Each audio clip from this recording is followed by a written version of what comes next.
So, welcome to another show. I'm going to be covering a quick video here. Actually, it's not a quick video, it's a big one. I don't know how much time I'm going to devote to it. Most of the stuff that I've heard that caught my attention happens within like the first 5 to 10 minutes. So, I'm going to try to play this one out, let it go. But anyway, just to preface it. So, howdy, everybody. Hopefully, I'm coming through okay. Going to be looking at this newest one that Tom Rabbit did, Darth Dawkins talking to Benjamin on Clubhouse. Almost starts out kind of cordial. Darth makes it weird in a couple spots, and then they get into something that's a little bit unusual, I think, for Darth Dawkins, where it's mostly kind of focusing on Darth's understanding of theology, and things get weird from there. So, welcome to everybody who's joining me in the chat. I am going to apologize to anybody who's also going live at 5 o'clock. I'm not doing this to step on your toes. Just this is the best time for me to do this this Thursday, and so I might be going this probably will take at least an hour. There will be a brief part where I'll have to step away at around 6 o'clock because I am expecting a delivery around that time, but I don't think that's going to be a big interruption. So anyway, thanks to all of you who have shown up. Yeah, I'm just going to play the intro and then we're going to get into this.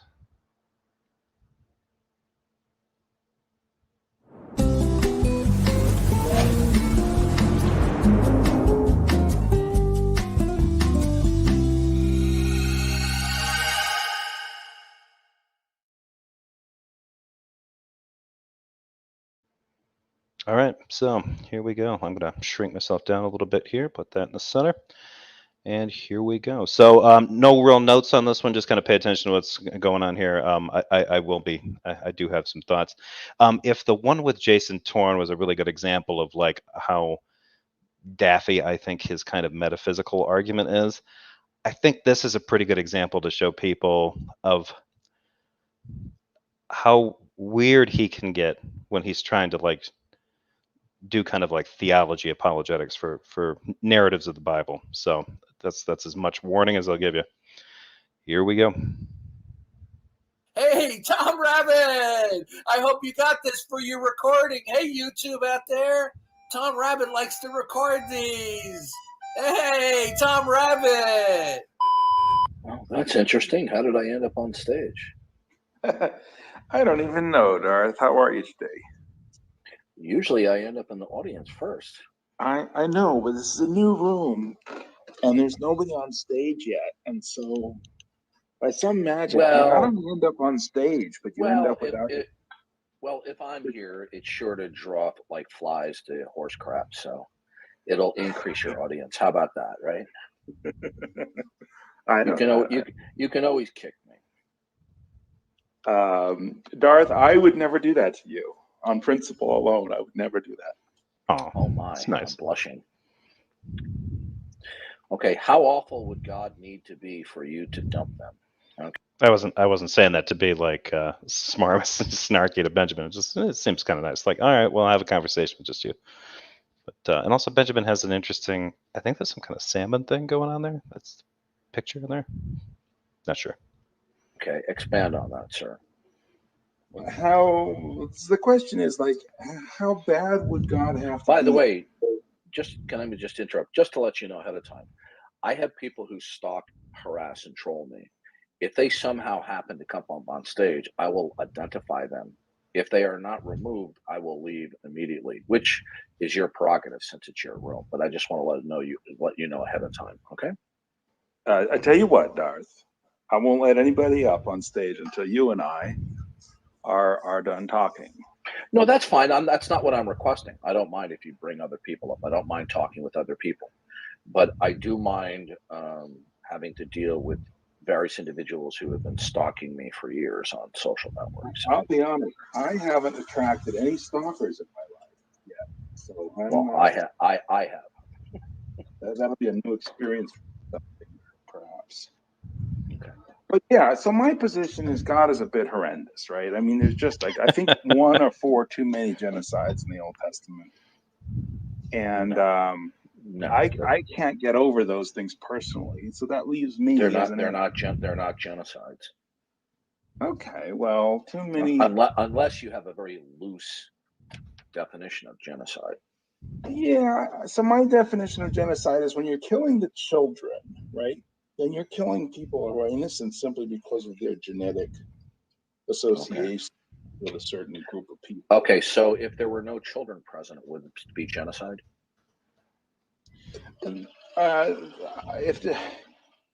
If you're just engaging in a conflict with, armed combatants, we have, I think, a different name for that.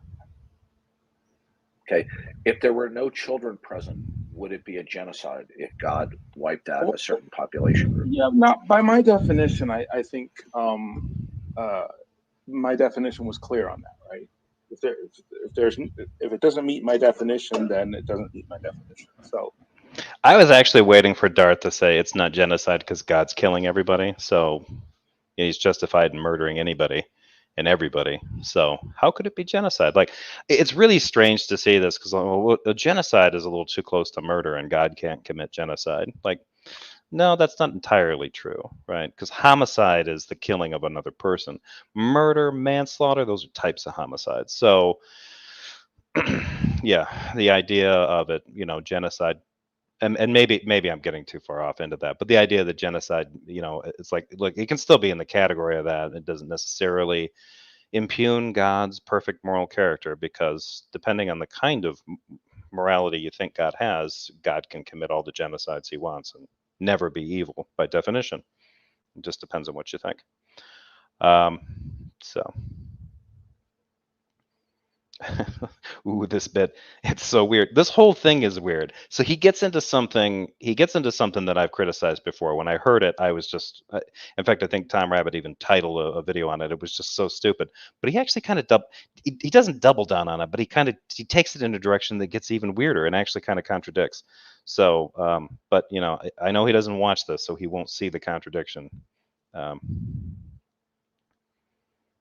Jefferson, is it genocide if you keep all the young virgin girls? I don't know.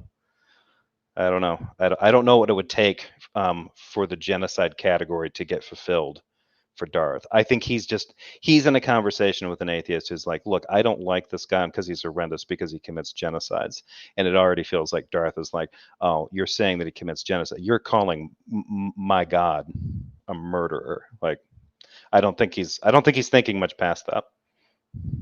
I'm still not understanding you. So if there are no children, it's not genocide. I mean, that's kind of what I've committed to, right? By using that definition. Okay, so was the worldwide flood in the biblical narrative genocide in your view? I think it is. Yeah, he killed absolutely every human being except the one guy in his family that he thought was righteous, and then spared his family around him.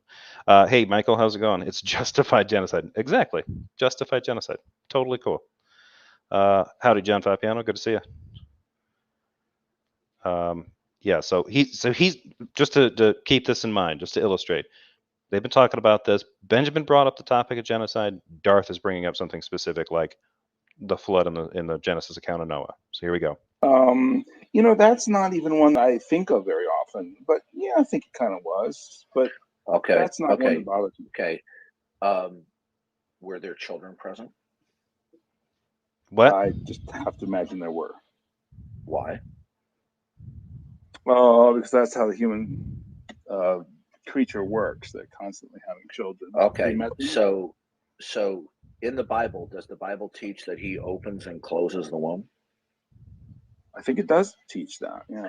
Okay, could God have closed the womb of the human population on Earth for several decades prior to the flood? Well, using the construct of the Bible. Within the biblical worldview. Okay, so then there were not children necessarily there. There could have been, but not necessarily. Sure. But not necessarily. So it's possible for there to be a population of people, and I'm going to try to do this as charitably as I can. A population of people the world over that can function normally, day by day, despite the fact that they have been barren, sterile, incapable of producing kids for 2 decades. Right? I think that was the example again. Let's say it was just even 5 years. I think most of the population would be just losing their damn minds, right? Something would be wrong. But this isn't mentioned in the Bible. He's like, well, it's not mentioned that there are kids there. No, it's mentioned that there are people, and people usually means all people of various ages and rates of development and levels of development and things like that. Also, I will be pointing out later, it is mentioned that they're having kids. Just not in the part that he thinks Genesis chapter 6 seems to start at verse 11, but and there's a good reason for him to do that, because the verses before that are very problematic. But it would seem to me, there wouldn't have been any reason to have a flood if you just shut down the wombs and there's no children. No, what was the reason for the flood? What was the reason stipulated for the flood in the Bible? Some kind of get rid of a lot of evil people and start over. Yeah, the pervasiveness and the extent of evil was of such magnitude that God decided that in order to fulfill his general purposes in redemptive history, that wiping out that extreme evil was conducive to his redemptive plan of history. So who's he trying to redeem? Humans. Who does he need to kill to redeem humans? Lots of people. What? It doesn't sound like much of a redemptive plan. This is getting odd. Benghazi, I got to say, I'm actually pretty embarrassed by this. Did you look at the book I tossed at you related to this topic? I didn't. I don't know if I didn't get the link or what. But if you can, share it with me as a link. DM me on Discord if you can. Yeah, I apologize. I'm not sure. Maybe you did, but I'm not recalling which one it was. But this was a while ago. So getting into this a little bit more. See you later, Michael. Take care. There's going to be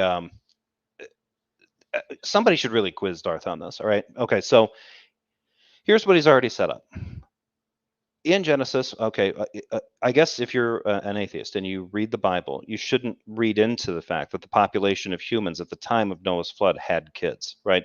I guess that's just a silly thing to do. Even though, when you go to Genesis chapter 6, if you start at verse 11, right? Now the earth was corrupt in God's sight, and the earth was filled with violence. And God saw that the earth was corrupt, for all flesh had corrupted its ways upon the earth. And God said to Noah, I have determined to make an end of all flesh, for the earth is filled with violence because of them. Now I'm going to destroy them along with the earth. Make yourself an ark of cypress. And then he goes into the dimensions, right? Dimensions, materials, etc. This pretty much sounds like all you need to know about Noah's flood, according to the way Darth is presenting this. Like, well, it just says that people are bad. God said people are bad. And then he needs to kill him. And then he's going to save Noah. Go back to the beginning of the chapter, when it's not talking about Noah being pleasing to God and God telling Noah, hey, just to let you know, I'm sick to death of the rest of you. I'm going to kill them all. You're cool. You need to build a boat and get to work now. It's going to be a while before the rain starts, but you need to start, right away, because you're going to have some passengers. just some animals, so and that was the weirder thing too. Like, I'm going to kill all the things that crawl on the ground, all the things that except for the ones I save with you. Weird. And is it 2x2 or 7x7? Who knows? Anyway, when you go to the beginning of it, right? And granted, there's no actual chapters in the original text and all that kind of stuff, but there's usually spaces in the Hebrew text, but that's not important.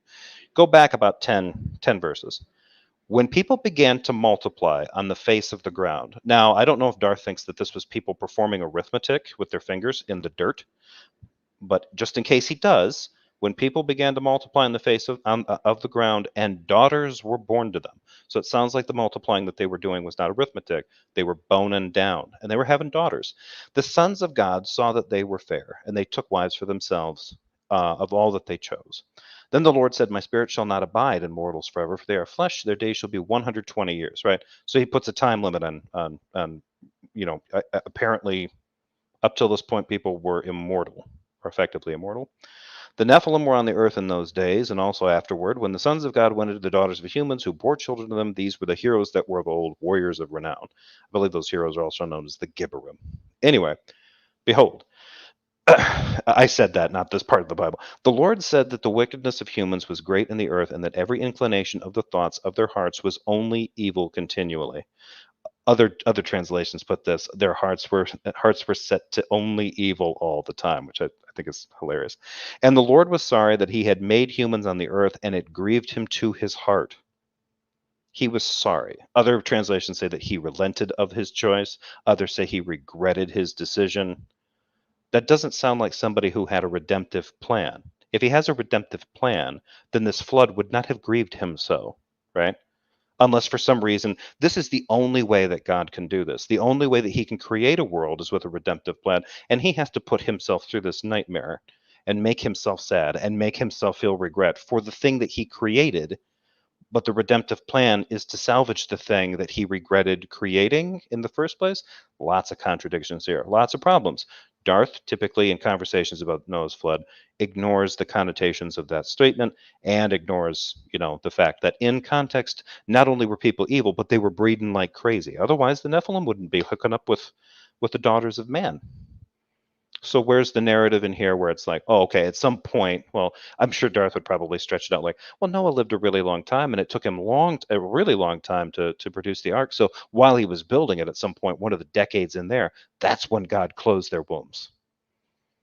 And yet that's not mentioned anywhere in the Bible, that there was a period in time in pre-flood existence of man that humans were struck with infertility for a decade or more before God drowned them.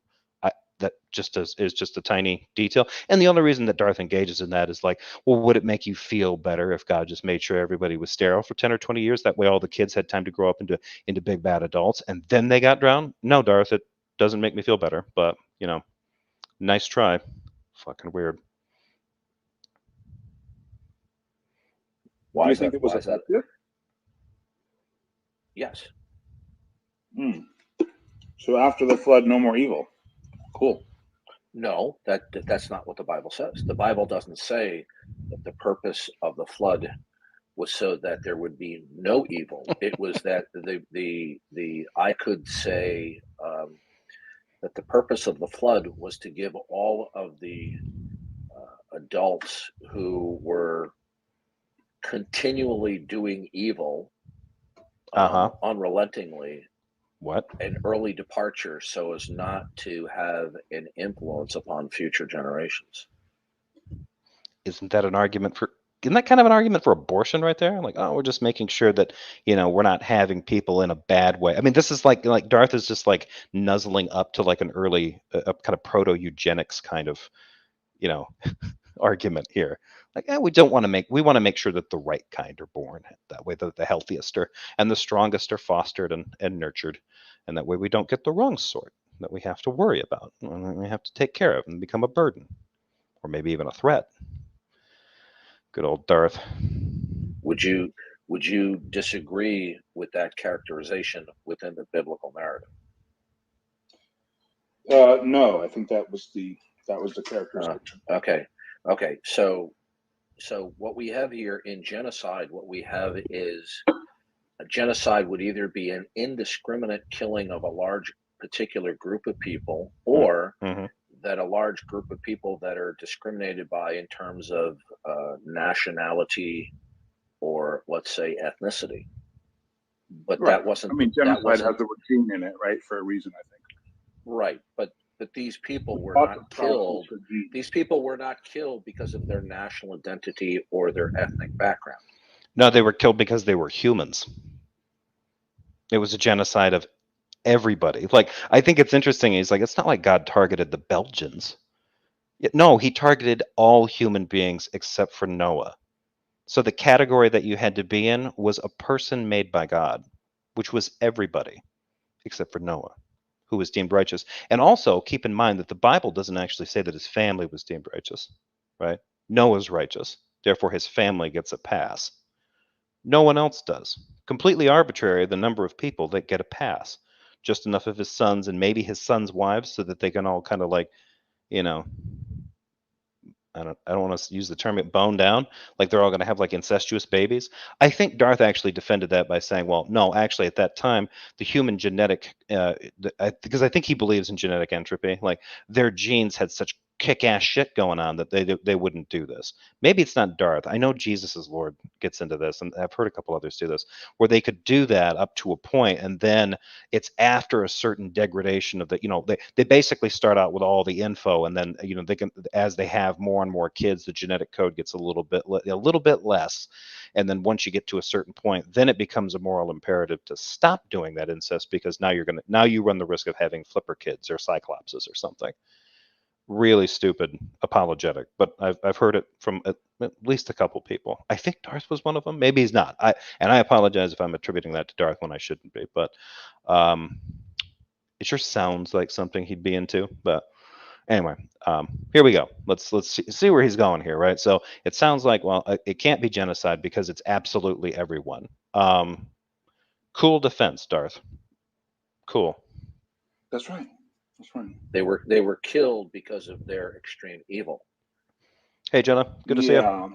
Yeah. Still, I mean, was it okay? Well, let me ask you this question: when we were killing the Nazi soldiers, was that genocide? No, because that was war, right? Like, it's totally different thing to metaphor. Okay, so if God decides to kill people who were persisting unrelentingly, and by the way, hey, Kat, within the biblical narrative, okay, I'm not assuming that you accept that the biblical narrative is historical, but under the assumption that it is, in order to critique it, I can work under the assumption. Now, isn't that interesting? Because he's going to go back to that, and he's going to try to he's going to really try to enforce something on Benjamin that makes no sense. But I wanted to point that out, what he said right there. You have to you're going to basically accept it as being historically accurate in order to critique it. You don't need to do that. You don't need to assume the historical accuracy of the stories of the Bible in order to criticize it. You can criticize it from other points of view. You would criticize it. You would be taking a look at its historical accuracy if you were doing a historical criticism of it to see how accurate it could be. But if you're doing a narrative criticism of it, you don't have to assume that it's accurate at all. You're just looking for narrative inconsistencies. Where does the plot fall apart? Where does somebody's motives just disappear or appear? Those kinds of things. That's really kind of telling. That's what Darth's doing. The only way you can criticize it is you have to assume it's historically accurate in order to the only way that I'm going to criticize any of these ancient texts is just to check to see if they're historically accurate. Do they add up? That's interesting. I think Darth has gotten after people before in the past, skeptics, for taking a fundamentalist view of the scriptures sometimes. Maybe he hasn't, but I think he has in the past. And if that's the case, what he seems to be doing here is saying, well, you have to take a literalist historical check on this in order to look for that's the only reason you'd criticize it, right? Because this is a report of things that went down 5,800 years ago. Right? So stupid, Jesus. Yeah.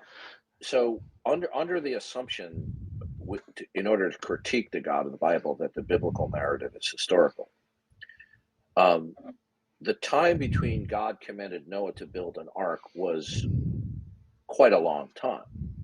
Yeah, how long? From our perspective. Okay, so the idea that somebody was, and it said that Noah was a preacher of righteousness, that the idea that there's a guy building an ark because God is going to judge the earth, in likelihood probably spread throughout the earth over 100 years.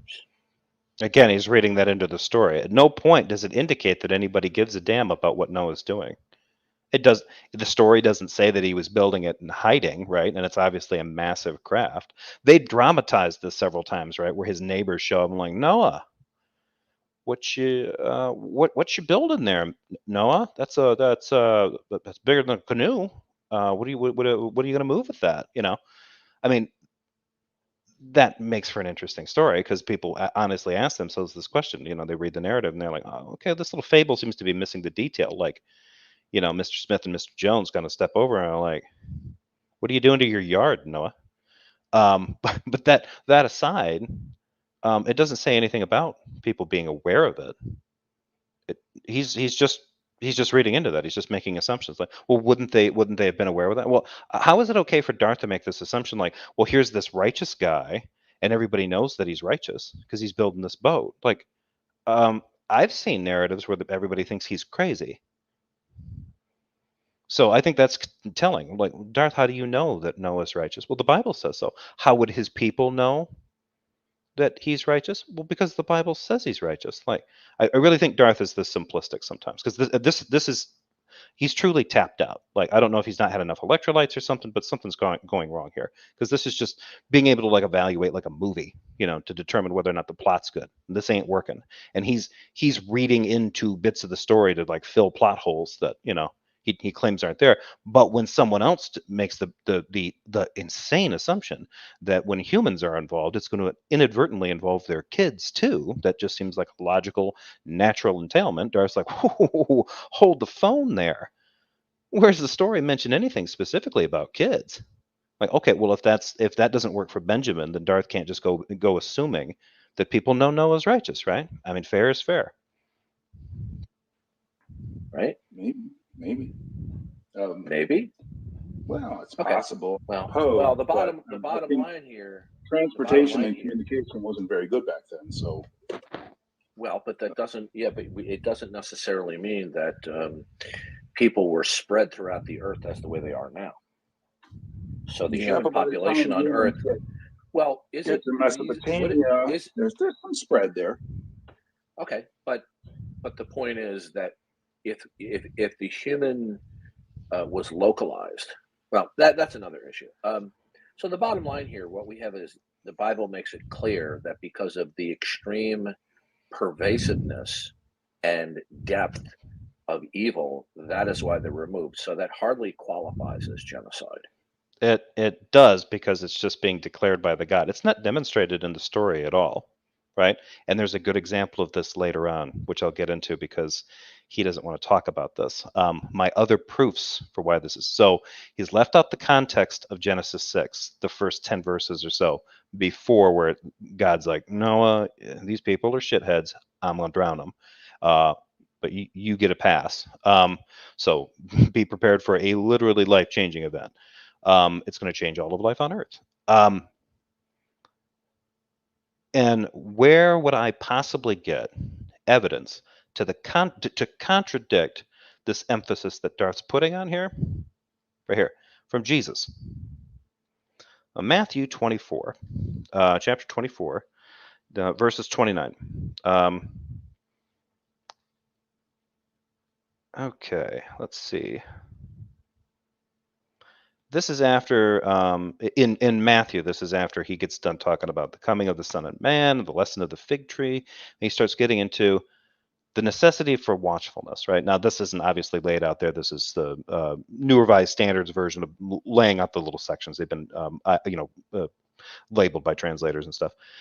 Okay, but about that day and hour no one knows, neither the angels of heaven nor the Son, but only the Father. For as the days of Noah were, so will be the coming of the Son of Man. For as in those days before the flood, they were eating and drinking, marrying and giving in marriage, until the day Noah entered the ark. And then they knew nothing until the flood came and swept them all away. So too will be the coming of the Son of Man. Jesus said they didn't know. Darth. Jesus says they didn't know. Up until Noah went into the ark, they were not aware of what was going on. Clearly, they didn't know that Noah was up to something. They didn't know he was righteous. They didn't know that the ark was necessary to save Noah and his family's lives and the animals that God commanded them to take on board. And they were eating and drinking and marrying and giving in marriage. Why? So they can have kids. Don't trust Matthew? Okay, well, that's Matthew's account of what Jesus said. Well, you can go into Luke, and in Luke chapter 17, kind of gets into the same thing again. Verse 22, then he said to the disciples, the days are coming when you will long to see one of the days of the Son of Man, and you will not see it. They will say to you, look there or look here, do not go, do not set off in pursuit. For as the lightning flashes and lights up the sky from one side to the other, so will the Son of Man be in his day. But first he must endure much suffering and be rejected by this generation. Let's see. Just as it was in the days of Noah, so too will it be in the days of the Son of Man. They were eating and drinking and marrying and being given in marriage until the day Noah entered the ark and the flood came and destroyed all of them. Likewise, just as it was, Luke adds something extra here that Matthew doesn't. Likewise, just as it was in the days of Lot, they were eating and drinking, buying and selling, planting and building. But on the day that Lot left Sodom, it rained fire and sulfur from heaven and destroyed all of them. It will be like that on the day that the Son of Man is revealed.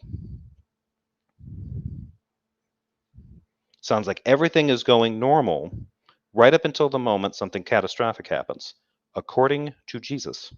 So what's necessary for Darth's defense here with Benjamin to work is for Jesus to be wrong in two separate gospel accounts. So, no small feat, Dorothy Pooh. What's Jefferson whining about? I'm whining about the fact Darth can't read the Bible. So rewind it. Start over. Oh, and Darth knows more about what happened to Noah than Jesus did, according to Darth. Again, you're kind of harping on Noah's ark. I think the killing of the children of the Amalekites, the killing of the children of the Egyptians, the Edomites. Oh, okay. So genocide, killing of the firstborn. The people who lived in Canaan, which seems mostly their crime is happening to live in Canaan. Well, what does the Bible say about the Canaanites and the Amalekites? Does the Bible say that they were extremely evil? As long as we have a written text that says God has declared them bad, of course they're up for killing. We could kill them. We can kill them all day, right? Like that's all we have to do, right? Just like it said with Noah. I'm like, well, God said everybody's evil, so I guess he can kill them. That doesn't change the fact that it's genocide, right? The problem here is whether or not somebody gets outraged about the fact that God either committed murder, which if somebody tries to say that God doesn't commit murder because God definitionally can't, because there's no such thing as an unjustified killing if you're that kind of being. And in Darth's case, he shouldn't get upset if an atheist feels like Darth is a manslaughtering megalomaniac, because he is. He's just automatically justified in doing it, right? He's not a murderer. He's not a criminal, but he does kill, mostly by drowning, which is kind of a weird kink. And then later on, when he's got his other covenant people, he's got things hooked up with the Israelites, and we've got Exodus going on. Then we end up in the situation with the Amalekites and the Canaanites. There's actually kind of a funny story about the one with the Canaanites. I think it's Amalekites disguise themselves as Canaanites, and then they set up this kind of fake attack. And they think that, well, disguised as Canaanites, the Hebrew will pray to their God to defend them from the Canaanites, all caps. But since we're Amalekites, their prayers won't work. Neat story, cool technique, right? Didn't work for them. So it was a good try. They tried to outsmart Yahweh. But anyway, yeah. So now Darth has moved into this territory here. Like, okay, well, it's the same thing. It's got to be justified because they were just so bad. So of course it's okay to kill them. Now, when he brought up the Nazi thing before, he's like, well, is it wrong to kill Nazis in World War II? It might be wrong to murder them through their kids. Yeah. Like, yeah, we're going to take out that whole squad of SS officers. What we need to do is get that elementary school of German kids in front of them so they can really make their death, holy in the eyes of God. I don't understand what Darth's trying to do here. Like, that's clearly not with war, you've got enemy combatants versus enemy combatants. You're not talking about snuffing out an entire population. Yeah, it may or may not say that. I don't accept the claim. It does. It does. But I don't accept the claim that a child can be extremely evil. See, Benjamin's actually making a pretty good point here, right? Because if the text is saying, we've got the text, and the text is saying that God has declared these people to be evil, right? Where Benjamin gets a little skeptical, like, wait, even their babies, even their kids? Like, I could understand an entire population be a little fucked up or something like that. Maybe 80, 85% of them are just, murder for fun a-holes or something. I don't know. But they're kids, and we're talking like toddlers and stuff, maybe they are too. I don't know. But is that even necessary, right? This is the weird thing about this. The divine command theory kind of crowd, you can just get away with this. The Amalekites could have been it could have been an entire nation of Mr. Rogers. God is justified in killing them all if he finds out that they're up to something, right? They're all perfectly cool, but some of them wear yellow. All must burn, that kind of thing. Totally justified, right? What Darth is trying to say here, like, okay, you don't like the fact that God killed them all, but isn't it true that they were all bad? Like, and isn't this necessary for his redemptive plan? His redemptive plan for whom? All the people he just slaughtered? He needs to kill 90% of the population because that's necessary to save 10%. Isn't that also awful? The means to the end are like the 10 that I know are going to be cool require the sacrifice of the 90%, the other 90% that I made. Those are just the breaks. That's the best world I could make. Cool God, bro. Oh, okay. Well, first of all, again, you're assuming that God did not close the womb before they were killed, but I can grant to you that there are children. Okay, I don't have to, but I can. Oh, big of them. Oh, I can grant to you that there are children present. Okay, so now with the Amalekites, he's which is weird because I thought Benjamin had moved on to the Amalekites. I don't think has Darth ever entertained the idea that at some point when God commanded the Israelites, hey, get in there and kill those Amalekites off. You need to slaughter them, every last man, every last man, woman, and child, right? In order so that they don't spread anymore, right? Well, maybe they were sterile too. Like if they were sterile, God wouldn't need the Israelites to go in and kill them to every last person. Just like if he can close the womb, he wouldn't need to issue a flood. And the other justification was, well, is it possible? Well, I think he's going to get to that here soon. So let me ask you this question. I mean, in Egypt, it was the case, children, right? Well, all right. Well, we can talk about one killing at a time, okay?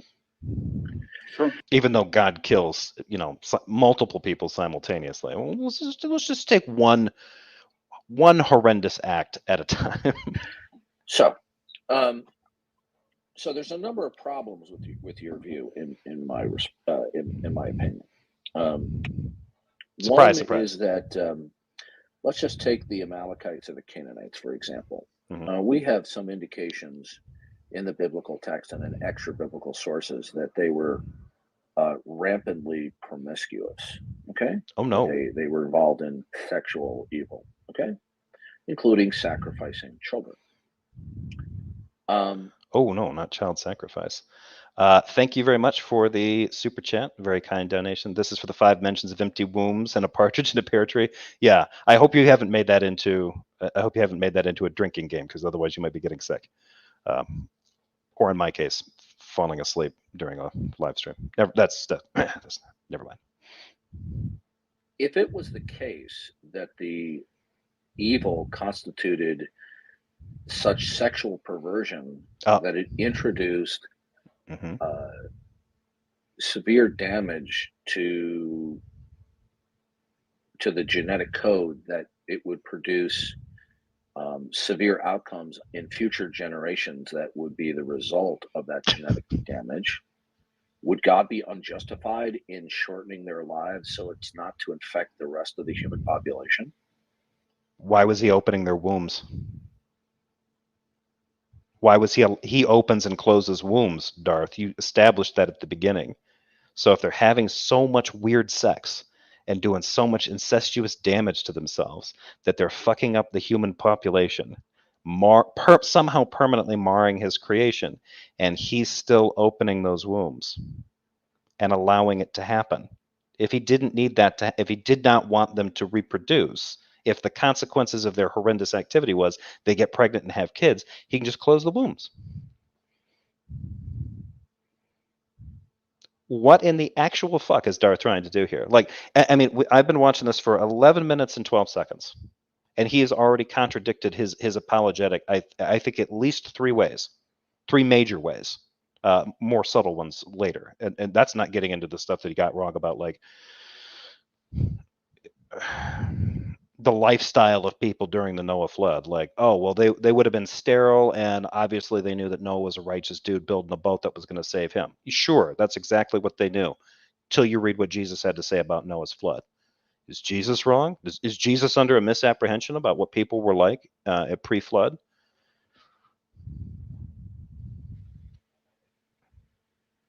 Because that's what death is. God is shortening their time span. Okay. Okay. That's all life is. He's shortening your timestamp. I think it's your time limit. Okay, well, if that's all it is, I mean, he's already used some euphemistic expressions about this, right? Like death is just relocation, and the fact that you got killed now rather than like 20 years later, so you didn't live a rich old life. You got killed when you were probably in the middle of your uncle and aunt's annual orgy or something in Canaan. Well, he's just canceling you early, right? You know, like when you're throwing out produce, you know, you're throwing out the old produce, and maybe you throw out that apple's total. It's fine, right? But it just gets canceled early, right? The other ones that obviously we're too far gone, but maybe one or two, you know. Oh well. I love this. I just I love it when Darth gets into a little bit of theology, just a little bit of theology, and he just starts like, you know, it's like he somehow managed to, like, you know, tie his underwear around his neck, and now he's starting to strangle it, and real adults need to get over there and help him. So is it that you object that God gave them an early departure, or that the means by which God killed them? So, yeah, not invested in the means of the death. Okay, so you're just objecting that they were given an early departure. Okay, there it is. Early departure. Oh, you're objecting to their early departure.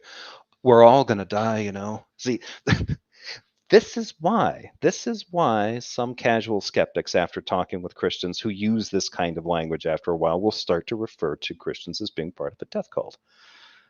Because this sounds creepy. Like, they're like, well, wait, why can you be so cavalier about it? Call it a relocation, an early departure. What's all that about? Well, we're all going to die. It's just a question of whether you end up with my God or not. Like, ooh, creepy, you know. And there's something kind of nice about that, I guess, and some kind of weird, you know, but there isn't really. I don't think there's really anything all that hopeful there. But the way this gets internalized and then transmitted back into regular day-to-day life and regular day-to-day living, I think gets just, you know, bizarre, especially when somebody like Darth is having a conversation. Imagine Benjamin is a believer, right? Struggling with the Noah story, right? He believes in Jesus, believes in God. He's a Christian, right? But he's reading stories like this in the Bible. Stories about the flood, stories about the Amalekites, and really kind of struggling with why God would make these decisions, and struggling with some of the things in there that Darth left out. Like, it says here that God regretted making people. It grieved him to his heart that he had created people. So this upset him so much that he set himself to killing everybody except for Noah and his family. That's a hell of a curveball, given that he created literally everything.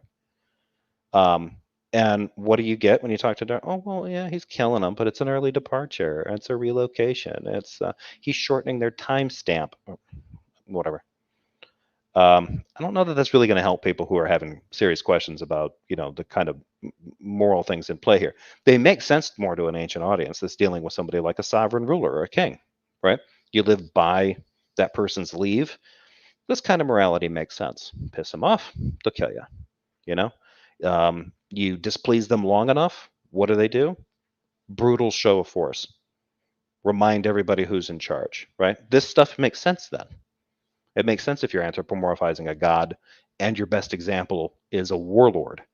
It makes less sense to people now, and it makes even less sense if you're somebody like Darth who will argue like this, and I think it really is coming from the background of that kind of anthropomorphication of, you know, anthropomorphizing God as an ancient warlord, and then turn around and shift and talk about God as like the ground of all being. That's just this metaphysical, ontological ultimate that, you know, that is a mind, may or may not have a personality, something like that. Yeah, I think the killing of children seems to me unjustifiable. I can't for myself, I can't get over that. Okay, what if it was the case that the sexual evil was so bad that they were having incestuous relations with their own children? It's not incestuous relationships, Darth. I mean, especially because that's not how he would describe Noah and his kids doing it, right? Because they have to. They got to get down. That's how they're going to populate the earth. So in that case, it's not incestuous relationship. It's what, extra familial loving or something. Like I don't know. I don't know. Like I love it when these guys bring this stuff up. Like, well, what they really needed to do, they had to get rid of those Amalekites, and then later on the Canaanites, but the Amalekites especially, because the Amalekites were they eat their babies, they drink their blood, they sacrifice them to Baal, and they fuck their sisters and stuff. Like, doesn't this all sound suspiciously just propagandistic? And it's like, okay, but the Israelites do these things too. The Israelites sacrificed kids, right? More and more scholars have come to find out that that was a thing within their society as well. And the Bible kind of supports it, because you don't usually write laws about what people, telling people what they can't do when they weren't doing it. And it's pretty much in there like, don't engage in these practices. Stop sacrificing your kids like you've been doing. Also, the incest thing, sort of necessary for both the Adam and Eve story, if you literally believe it, and the Noah story after the flood, if you literally believe it. So why the ruffled feathers and using incestuous relationships as some justification for God commanding the murder of an entire group of people? And now it's interesting, because before, with the Noah flood, it could be like, well, God wasn't signaling out a particular a nationality or a culture, a nation or something like that. Well, now he is. He's going after this tribe specifically. And what's wrong with this specific tribe? They engage in incestuous relationships. I'm starting to lose track of all the ways he's contradicting this stuff. Introducing genetic defects that could have had drastic results in future generations. That shouldn't be possible. They're only possible if God opens wombs. So that doesn't bite. I'm sure you do know that certain genetic defects have cumulative effects. I love when he talks like this. I don't know why Benjamin hasn't picked up on it. I wish he had earlier on, because he seems pretty smart, but it's like he should have just picked up, like, wait a minute, but he closed the wombs. What the hell? Like, I'm sure you're aware that there are certain genetic defects that you don't want to see in a population. Well, yeah, but if they're occurring in a population, it's because God wants them to be there, per Darth's rule. I do, and we have plenty of populations in the world. The royalty in Europe was said to be very ancestral for a while, to the point that it was causing. Right, but I'm not just talking about a horizontal incestuousness. I'm also talking about a vertical one. Is it out of the realm of is it out of the realm of possibility that the sexual deviancy was such that it includes sexual intercourse between parents and children? Is that out of the realm of possibility? Not out of the realm of possibility. Okay. Yeah, Could that probably had to happen for Noah and his family to repopulate the earth, right? Like, if it's not, then it's all siblings, and I don't know why that would be better. This is so pathetic. This isn't even a defense of the story. Like, he can't even keep this plot straight. Like, well, isn't it possible that it's parents having sex with their kids as opposed to the kids having sex with their parents? And it's a difference without a distinction, man, or a distinction without a difference, however that goes. Like, what? Yeah, no, it's gross. They're doing incest. But the reason that the incest is bad, according to Darth, and the reason that it's so desperately attracting Yahweh's ire, is because they're producing screwed up offspring. Yeah, they're not doing that though. I mean, yeah, they're breeding and stuff, but got you to close them wombs. Type of behavior resulted in genetic damage that would see fruition in future generations. Even if I bought that, I just don't see that killing people is the solution. That problem takes care of itself. People just become unreproductive. No, not necessarily, because you see certain genetic defects, as we already do know, can live on through many generations. So now, here's the bottom line. I can even eliminate that line of reasoning. Okay, so God. Okay, all right. Well, here's the issue. Here's the issue. Okay, I won't bog you down with the ankle biting here. I'll just go for the jugular. I'll just go for the jugular here. Okay. Okay. Fair enough. Okay. So what we have here in the biblical narrative is in terms of what God commanded and did. Okay, so you are objecting to what God commanded and did. So essentially, what you are objecting to is God's plan of redemptive history, which included the order of eliminating of certain people groups. So you are basically objecting to God's redemptive plan of history, correct?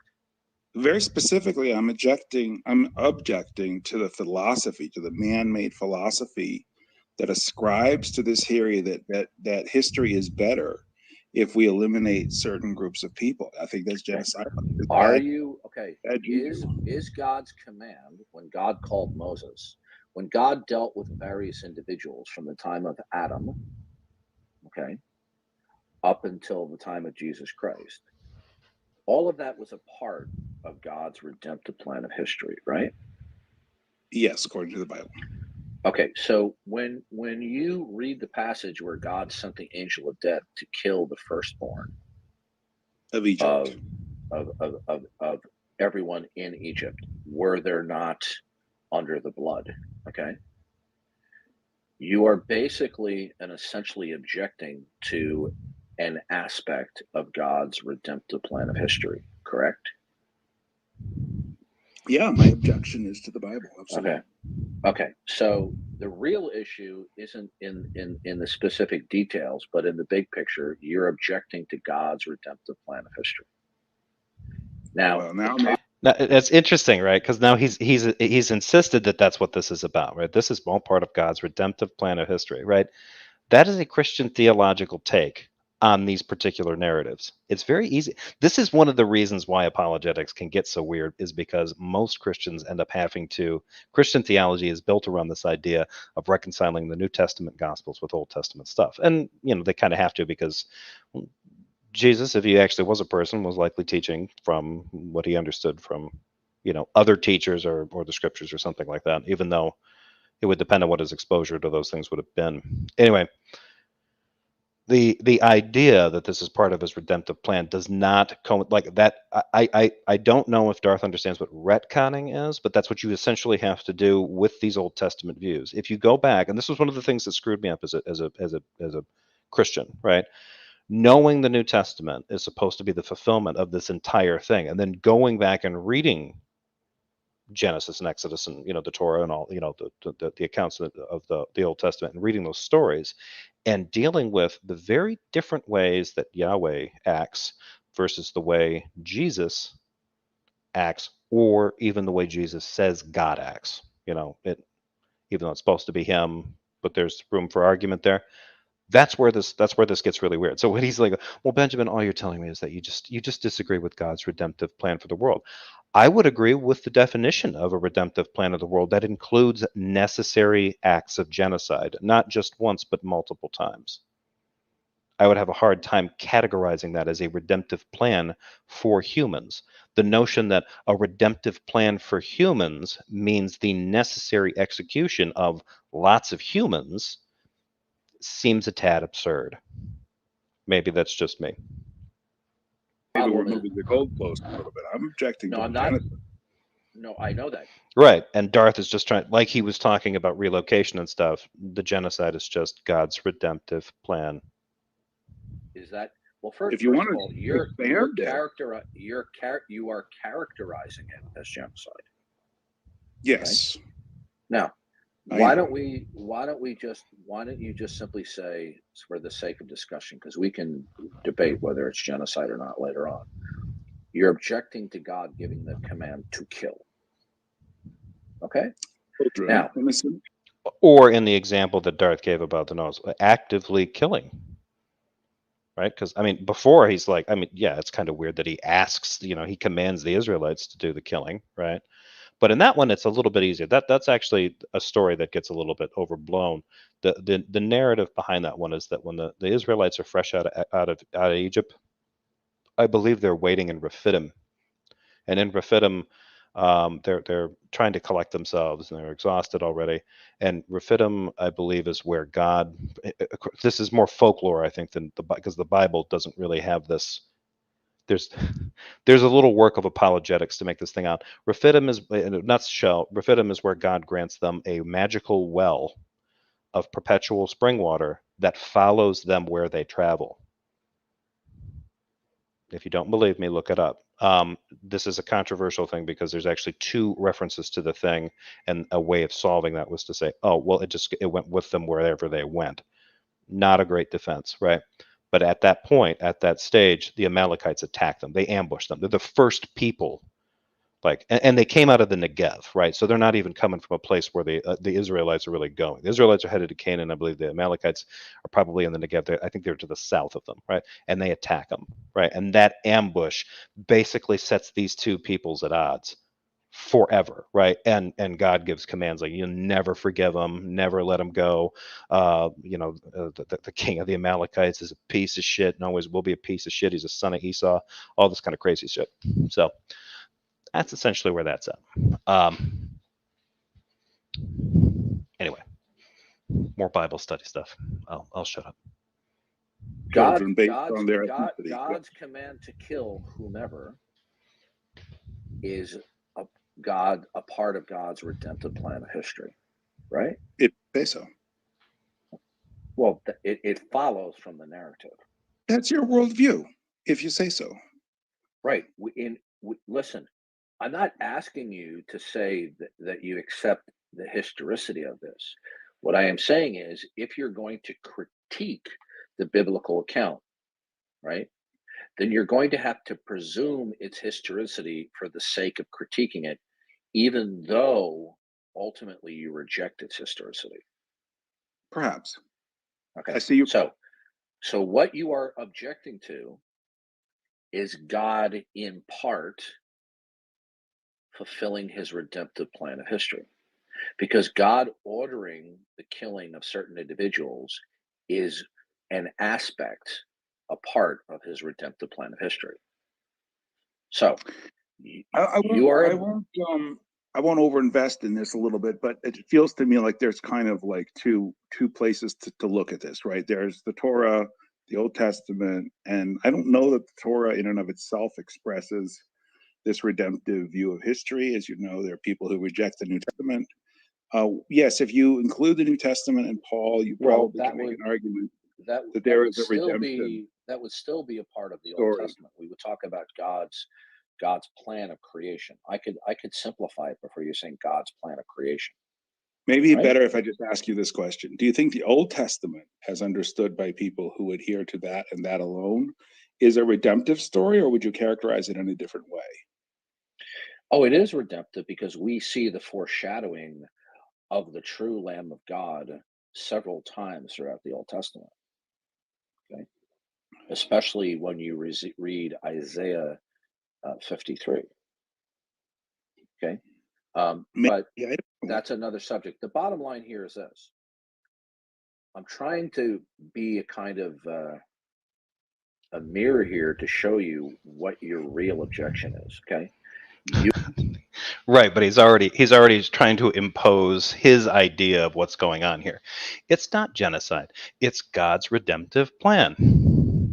And if you're going to criticize it, you need to assume the historicity of it, even though you're not convinced that it's accurate. You need to assume the historicity in order to move forward. And I've already mentioned Benjamin doesn't have to do that. He can just object to the content of the story without really dealing with whether or not it actually happened.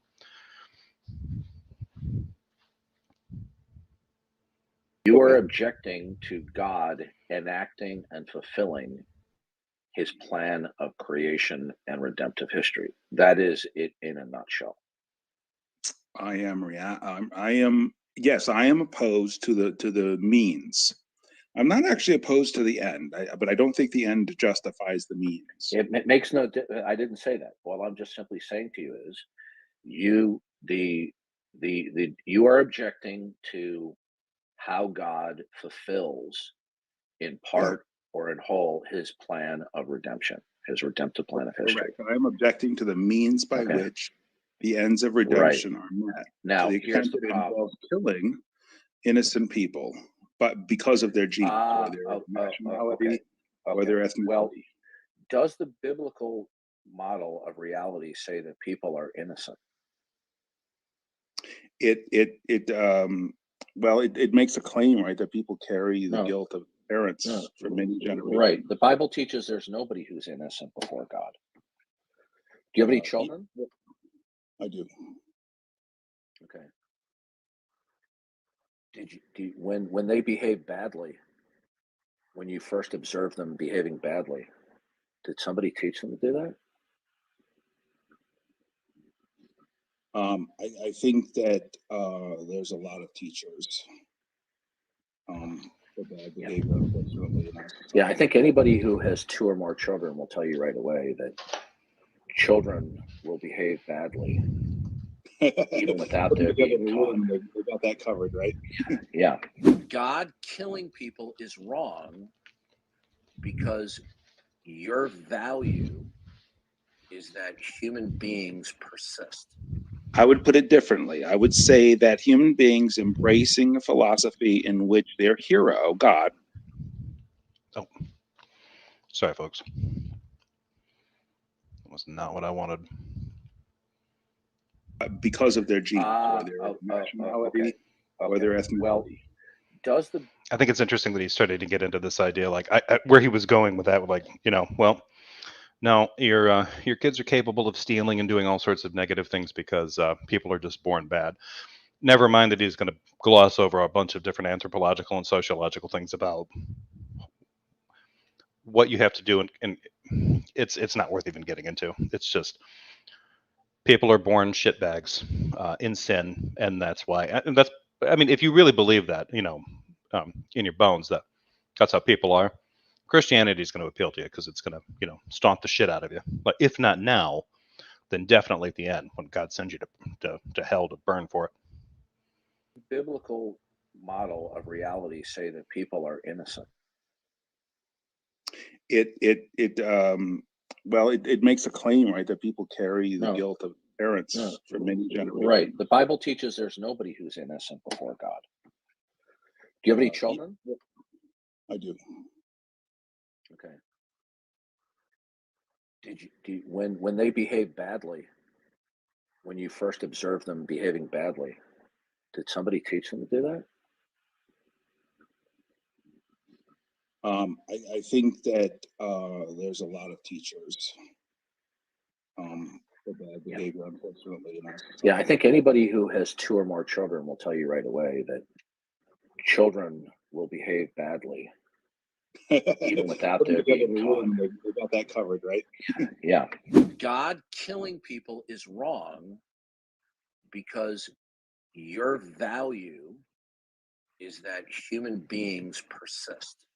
I would put it differently. I would say that human beings embracing a philosophy in which their hero, God, kills people without a just cause is problematic because it promotes a society that engages in the same behavior. How do you know he doesn't have a just cause? Are you asserting? He doesn't give a just cause. Are you asserting that the God of the Bible does not have a just cause for when he ends people's lives? Sorry, I misspoke. Let me rephrase that for you. Again, I think societies that embrace a God who does not give a just cause before killing people based on their ethnicity are engaging in dangerous behavior, not leading to the continued existence of that society. So you're saying God is only just in ending lives if he sufficiently informs you or others as to his reason.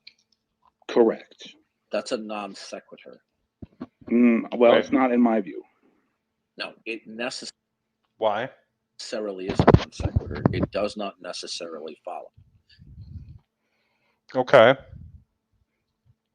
But I think it's all right. Let's see what he does with this. God can have his own morally sufficient reasons, okay, without telling you. Let me ask you this question. Let me ask you this question. Unable to criticize killing people. That's not conducive. Listen. When the apostles witnessed the crucifixion of Jesus Christ, they were firmly convinced that this was the Jewish Messiah who was ordained by God. Were they absolutely bewildered as to why their God allowed the Jewish Messiah to be killed? They may have been. I can't speak for them. I don't think you can. Well, whether or not you believe that Jesus was the Messiah is besides the point.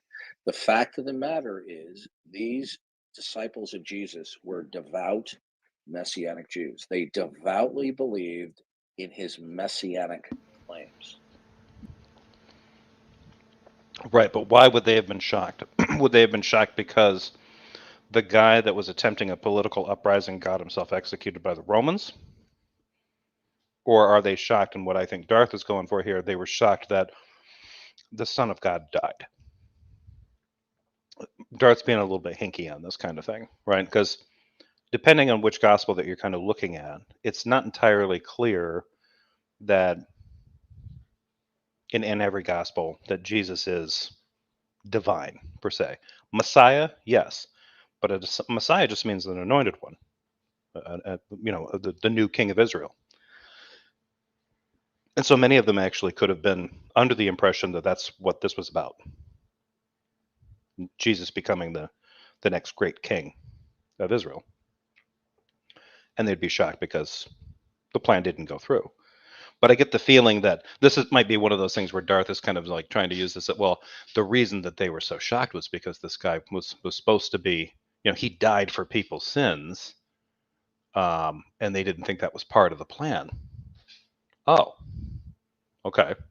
Or could it be the case that they were so stunned by the fact that the guy that they supported and what they thought was going to be a real revolution for Israel gets executed by Rome, and in order to kind of justify or kind of, they justify his death, it kind of makes sense out of it, they deify him.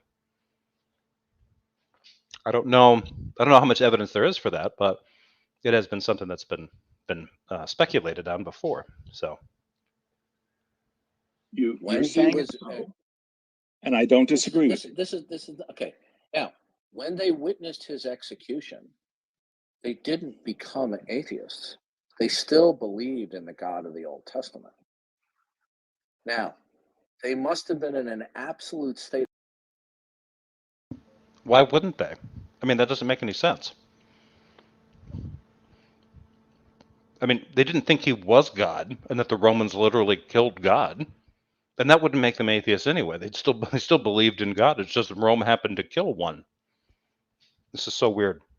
Of bewilderment as to why their God, Yahweh, permitted what they completely and devoutly believed, that the Jewish Messiah, who they believed was going to usher in the Messianic kingdom, they had no identifiable reason as to why God allowed their Jewish Messiah to be killed. Somebody who they saw as a paragon of righteousness and truth. Yeah. So from their point of view, God permitted the death. God permitted the death of somebody, the unjustifiable killing. Okay. Now, at the time of the crucifixion, did God inform them as to what his reasons were for allowing the crucifixion of Jesus Christ? No, he did not. But that didn't mean that he didn't. But you see, later on, you don't want me to respond to any of this? Out. What I'm just simply saying is, I'll just say one more thing. You saying that God does not have a justifiable reason is a non-sequitur. Okay, so I said he didn't give a justifiable reason, and that is just as important. Yeah, well, God gave a reason. He said of the extreme evil and wickedness. He gave a reason. Yes. Now, here's the bottom line. So with respect to killing the firstborn Egyptian children, I don't think he gave a sufficient reason. Now, so Darth is being I think he's being dishonest here. God didn't have to give any justification to wipe those people out in Noah's flood, and I think he knows better. Him declaring people, and not only that, but he declares people evil. He's the only one that can. So he declares a bunch of people evil, and then he kills them. by that definition, he's not justified just because he declared them evil. He's just justified because he's God. So Darth's not paying attention to that narrative bit either.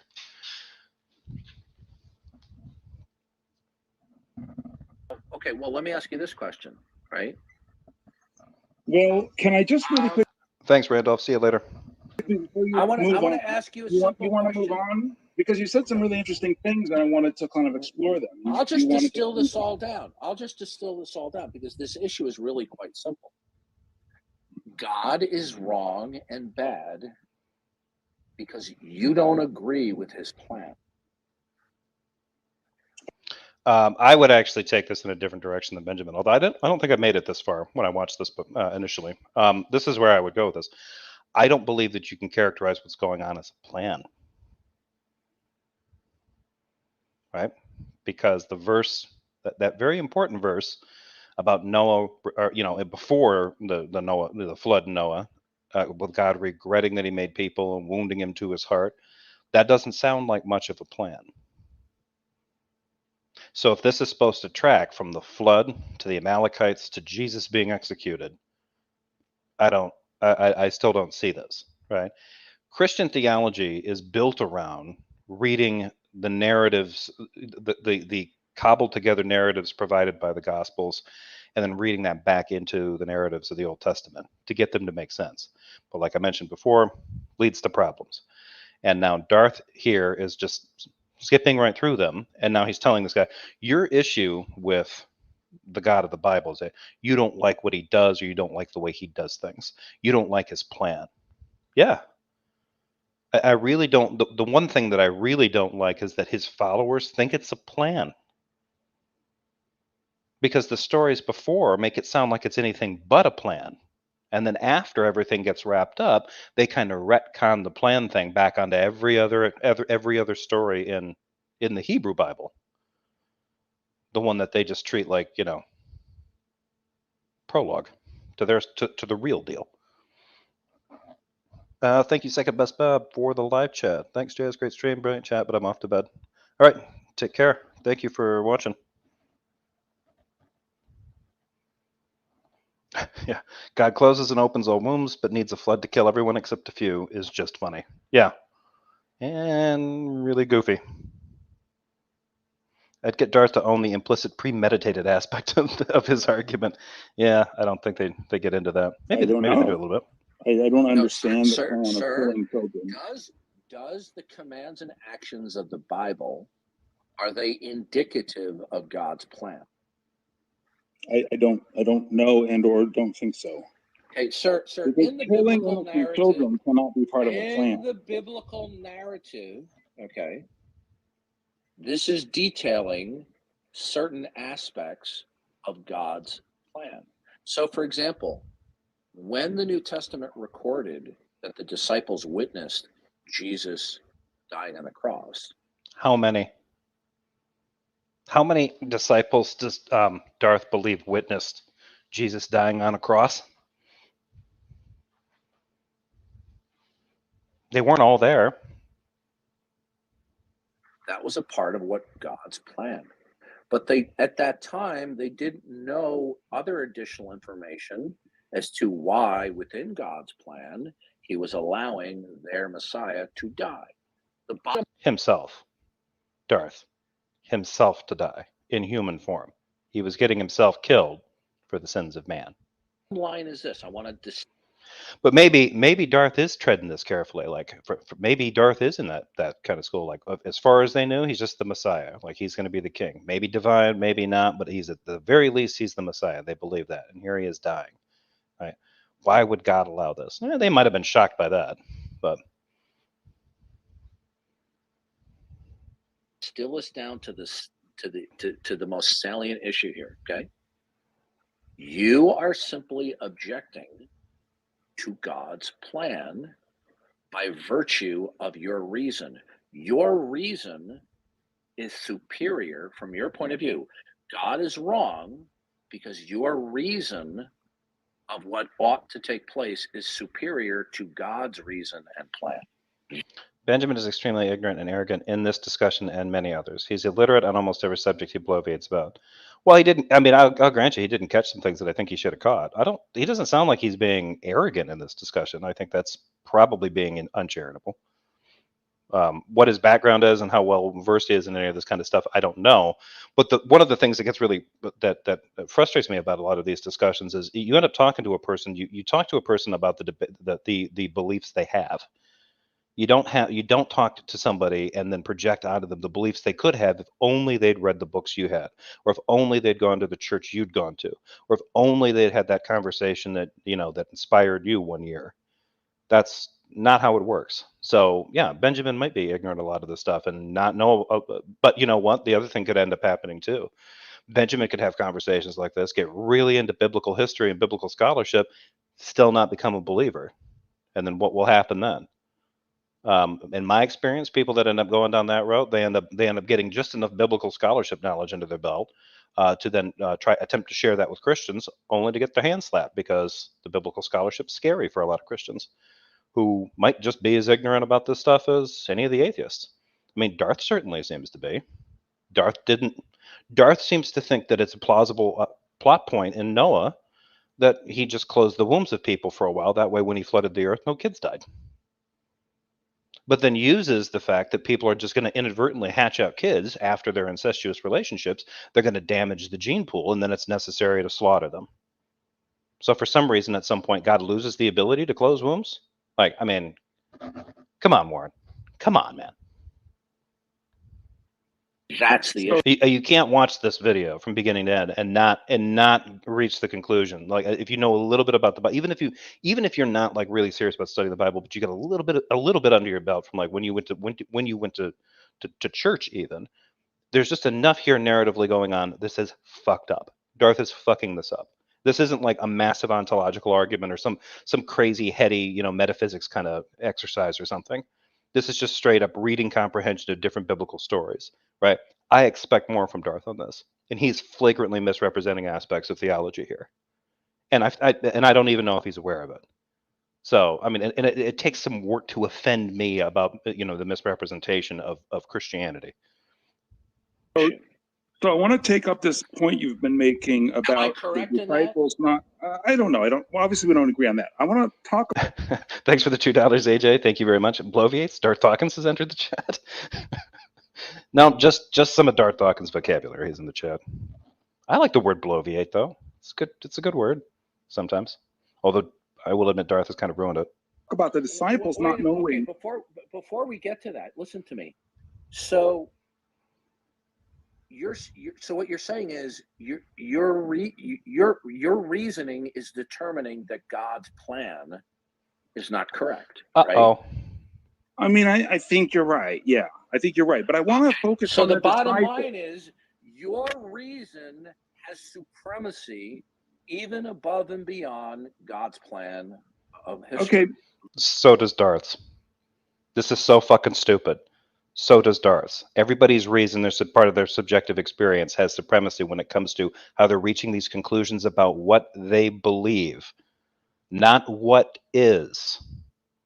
If Benjamin believes that this God is genocidal, right? That's part of his exposure to the stories and the narratives. He thinks he's genocidal. He thinks he's horrendous. That's his beliefs are informed by his exposure to stories and conversations with other Christians, what he's read, whatever, right? That informs his belief. It does not affirm what actually is. And here Darth is like, well, aha, you used your reason to figure that out, but how do you even conclusively know that? Like, doesn't fucking matter, Darth. It's what Benjamin believes. This entire time, I mean, granted, there's a cut in the middle of this where Tom, I think, maybe like moved past a part, but this entire conversation they've been talking about, what are they talking about? They're talking about Benjamin's inclination to believe the story, his take on the Christian God. Is it the case that that's what the Christian God is actually like? Well, you'd actually have to settle the issue of whether or not there actually is a Christian God in the first place. So this is only about what Benjamin thinks of his reaction to the narrative of the Christian God, or in the case of the Old Testament, Hebrew God. Okay, maybe. Is that your position? Is that your position? Well, probably, but that's not how I would put it. Now, who's claiming who's claiming to be the wisest in existence now? You or God? If your reason is supreme over the plan of God, what are you claiming for yourself? Also, that's just weak sauce, right? If God is supreme, then he can convince me that his plan is supreme, right? That's just horseshit, right? If people are confused about what God's up, people didn't see the flood coming, Darth. I just used Jesus to support the fact they didn't know it. They didn't see it coming, right? People get confused about God's intentions quite often, and there's lots of different stories in the Bible that illustrate this fact, right? I think this is fantastic. Like, well, you're wrong because you're putting your reason. He could be wrong even if he believed in God. He could just believe in God the wrong way, or believe in some other piece of theology that Darth happens to disagree with, and then what's Darth going to do? Throw him under the bus, call him a piece of shit, call him an insufficient Christian, and go right about his day. That's not how I would put it, but I really want to focus on the disciples not knowing. That's because exactly, you're claiming. You know what? You're dodging now, and there's nothing that sets me off more now.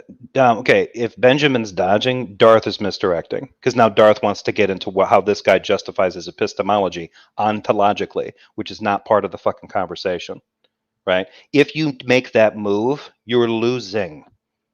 If you've been entertaining someone's opinions and their thoughts about what's kind of in their mental inventory about anything, and then after a period of extended disagreement and a lack of seeing eye to eye, you shift to, oh yeah, well, how can you be sure you know anything at all? Or something along that vein. Are you saying your reason trumps the reason of an omniscient being? No, that's not what we're talking about, right? If Benjamin's dodging, Darth is misdirecting. Off when somebody dodges. You are claiming that the plan of God is wrong because it is not commensurate with your reason. Is that? Or what Benjamin could be saying is that when people conclude these stories are a plan of God, this illustrates to him a dangerous tendency for people to take this stuff literally. And that entails certain things that will happen in society, the kinds of actions and decisions people will make when they've decided what they believe is actual, right? Instead of just accepting it on faith, and maybe this is true, maybe this happened. Wouldn't it be cool if it did? No. Part of the belief structure is this must have actually happened. And we got proof and stuff, y'all. And then they go through all those different songs and dances. What Darth's doing here is just projecting, like, I know God's real. Are you trying to tell me you're smarter than God? No. The implication of what's actually been laid on, I don't know if Benjamin's actually going to offer that defense, but it's what he should do. It's what he should do, but not that I think Darth would tolerate it. At your position. Those are your words, Darth. I'm not dodging your words. Okay. That's listen, just a straw man. You're dodging again. Does your reason, is your reason the final reference point as to why the plan of God detailed in the Bible is wrong? I just think the plan detailed in the Bible is wrong because it includes killing children. Can you stop that dodging? Are innocent. Because that pisses me off. I'm not dodging. I'm so focused on God killing innocent children. It's impossible. Is God's plan, in part or in whole, incompatible with your reason? You're assuming something not in evidence, right? This is the problem right here, right? The idea behind this is that Darth has internalized enough Christian theology and Bible studies that he believes that the entire book, the collection of books from Genesis to Revelation, is a narrative, and that it is indicative of God's redemptive plan, even though there are elements within those stories that directly or indirectly contradict that part of the narrative, like when it says God regrets doing something, or it's not the only opportunity to point that out. God wanted to kill all the Israelites after the golden calf shit. Moses talked him out of that, right? Immutable, omniscient God changes his mind, right? And he knew he could do it. I can just get rid of these people and start over. I've done it before. I can do it again.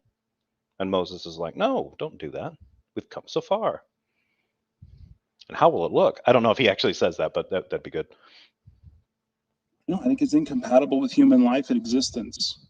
No, sir. What you just said, is that a product of your reason? Yeah.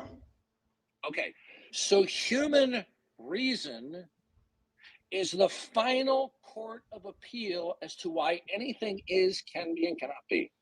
No, I Is think that I your was really position? clear. No, I was Is really clear. I that think your human position? No. Is Human human existence. reason He's already answered you. He's already answered Darth twice. Darth is losing it, right? Like, the final court of appeal? Wait, can you not hear me because I said no? Okay, what is the final court of appeal as to what is, can be, and cannot be? What is it? Okay, as I said earlier, well, it's got to be God, right? I mean, like the predicates for continued human existence are the... No, sir, you're not understanding. That's a value judgment. okay, I'm not exactly sure I understand what Benjamin's saying there. I really don't understand what Darth's rejection was to it. That was weird, but all right. From whence does that value judgment come? What court of appeal gives... I just want to point this out. Shadowhouse says Benjamin is much too agreeable for my taste, and yet Warren was in here before, like, that guy's ignorant and obnoxious, and he's ignorant and arrogant in this conversation and any other conversation I've seen it. I'm like, yeah, different strokes. I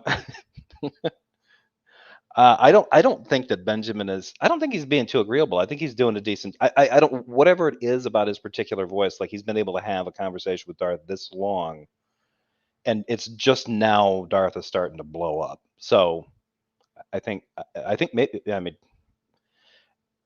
Darth might have had a positive, if they'd left this earlier, and just kind of dropped it, then he might have had a positive. He would have been correcting Warren on that whole thing. Like, no, he wasn't, he's ignorant, but he wasn't arrogant, and we had a casual conversation. Now I'm pretty sure, based on how he's reacting now, Benjamin's on the troll list.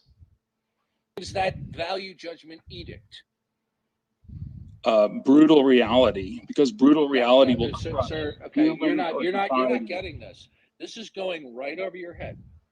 In Maybe, the mind but of I God, want to go back to the disciples not knowing. Look, I'm going to leave in about Testament. I'm going to leave in about 2 explains all of seconds this. because you are dodging. That's kind of a weak point from Benjamin, but it's an interesting. I think he's misunderstanding it, but it's an interesting way to misunderstand it. So, because he's saying like, well, wait a minute, how did they not know this was coming? Well, that's actually sort of the goofy point. If Benjamin's one of these people who's only been exposed to enough Christianity to think that at least some of this is happening linearly from Genesis to the Gospels, and you get into the beef of it when Jesus shows up. That's like Return of the Jedi moment, right? Then if he's got this ministry going on, then surely these people know what came before in the stories. But they wouldn't have, because his apostles were illiterate, working class farmers. Literacy rates probably weren't great then. That's not just me speculating. That's coming from scholarly consensus. Literacy rates in this area, this time and place, were probably very, very low, especially for working class fishermen, carpenters, farmers, stuff like that. And that's who he ministered to. That's who his apostles were. No big deal there. So, but the issue would be how much they would know about this, right? A lot of it would get translated orally, right? They don't have access to it. I think any copies of most of the Hebrew scriptures that would be available for learning would probably be available. I mean, they're going to have some in, I don't know how much was available in like Hebrew text, but I think the most common one at this day and age would have been the Septuagint, the Greek one. And a lot of these guys wouldn't speak Greek or read it. So they'd have to be relying on a lot of oral tradition for a lot of this kind of stuff. So some of this they would know. Obviously, they knew the importance of the Messiah and things like this. But this is one of those areas where that kind of cultural transmission gets lost.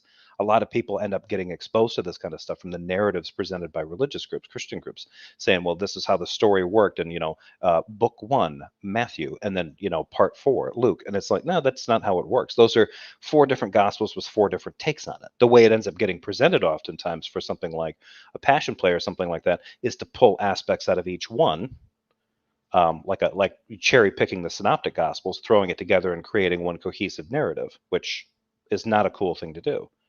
You're basically presenting aspects of all 4 gospels at a different time, and you might be, not always, but you could be screwing up the writer's intentions, right? Because, well, there's lots of different examples for why that is. So this notion that they wouldn't have known, that's not necessarily a thing. I wonder how much Darth thinks that where Darth's really going with this. Like, does he believe that the disciples were taken aback because a king was being killed by the Romans, or the Son of God was being killed by the Romans? Because depending on what Gospels you read, each of them has a different kind of take on this.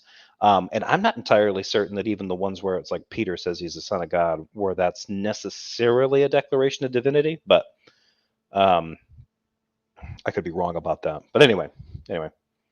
But will Darth help Benjamin with this misunderstanding if he can? No. Dodging, and there's no point in me continuing this Sorry, conversation if if you're you going to want persist to in end, you dodging. can end at any The time. You don't real have to give a issue reason. is this. The real issue is this. God is wrong in what he does in the Bible because the final court of appeal says so. Okay? Is God? Yeah, it would be God then, right? It's contradictory.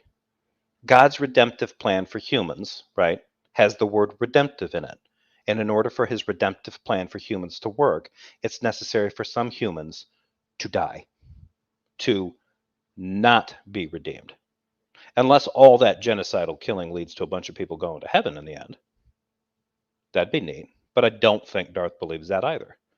So why is the redemptive plan of God for human history so require so much human sacrifice according to God's standard? That's what you bring up. Like, it's not my reason. My reason finds this to be contradictory. Agreed. You got me, Darth. Okay, maybe my reason's wrong, but it seems to me that what's being communicated here by God and by Darth, because Darth couldn't possibly be wrong about God's intentions, is that he has a redemptive plan that requires killing lots of folk. And that seems a little bit contradictory. Just on the standards that we were just presented. Right there. I don't even have to color outside the lines for this one. It doesn't make any sense. God wrong because it's incompatible with your reason? No, it's incompatible with God. Human existence, yeah. It's just not a good thing. So Okay, so he's going for the whole it's not good for human flourishing or welfare or something like that. And that's not gonna. I kind of agree with that. I mean, but I think Benjamin is still concentrating on the idea. Like, I don't think this is a good concept for people to be internalizing because it entails lots of bad ideas and can lead to really some questionable decision making later down the road if you think this is actually the case. In that case, Benjamin, I think, is sticking kind of close to what his issue was, which was to what extent is he willing to believe this? But Darth has squirreled off into this weird realm where Benjamin has to prove that he's omniscient in order to call God wrong, which is not what Benjamin is saying. He's not saying God is wrong. I think what his idea is to say the idea of God in this case, as defined by this concept, this redemptive plan and having to kill people to do it, that idea is wrong. But I guess he doesn't have a say about that either because he's not God. It's all but you see, the final court of appeal, listen carefully to how I word this. Yeah. The final court of appeal as to what is, can be, and cannot be is your human reason. No, it's physics. No, you're not. Okay, you're not understanding here. Okay, that's okay. Physics. But I want to go back to something that was more physics interesting. is not. Okay, listen to me. We're going to disagree on this. Okay, listen. Last chance. Dodge again, and I'm leaving. Okay. Okay. You can leave. I love it when he declares a last chance when he's the guest. Right, that is so fucking arrogant. And Warren, if you're listening, don't you think that's fucking arrogant? Like, you know what? The last warning: I will deprive you of my stellar company if you continue to avoid my questions. Like, okay, at that point, that's when you need to be depriving me of your presence because, yeah, it's on. Like, what an asshole.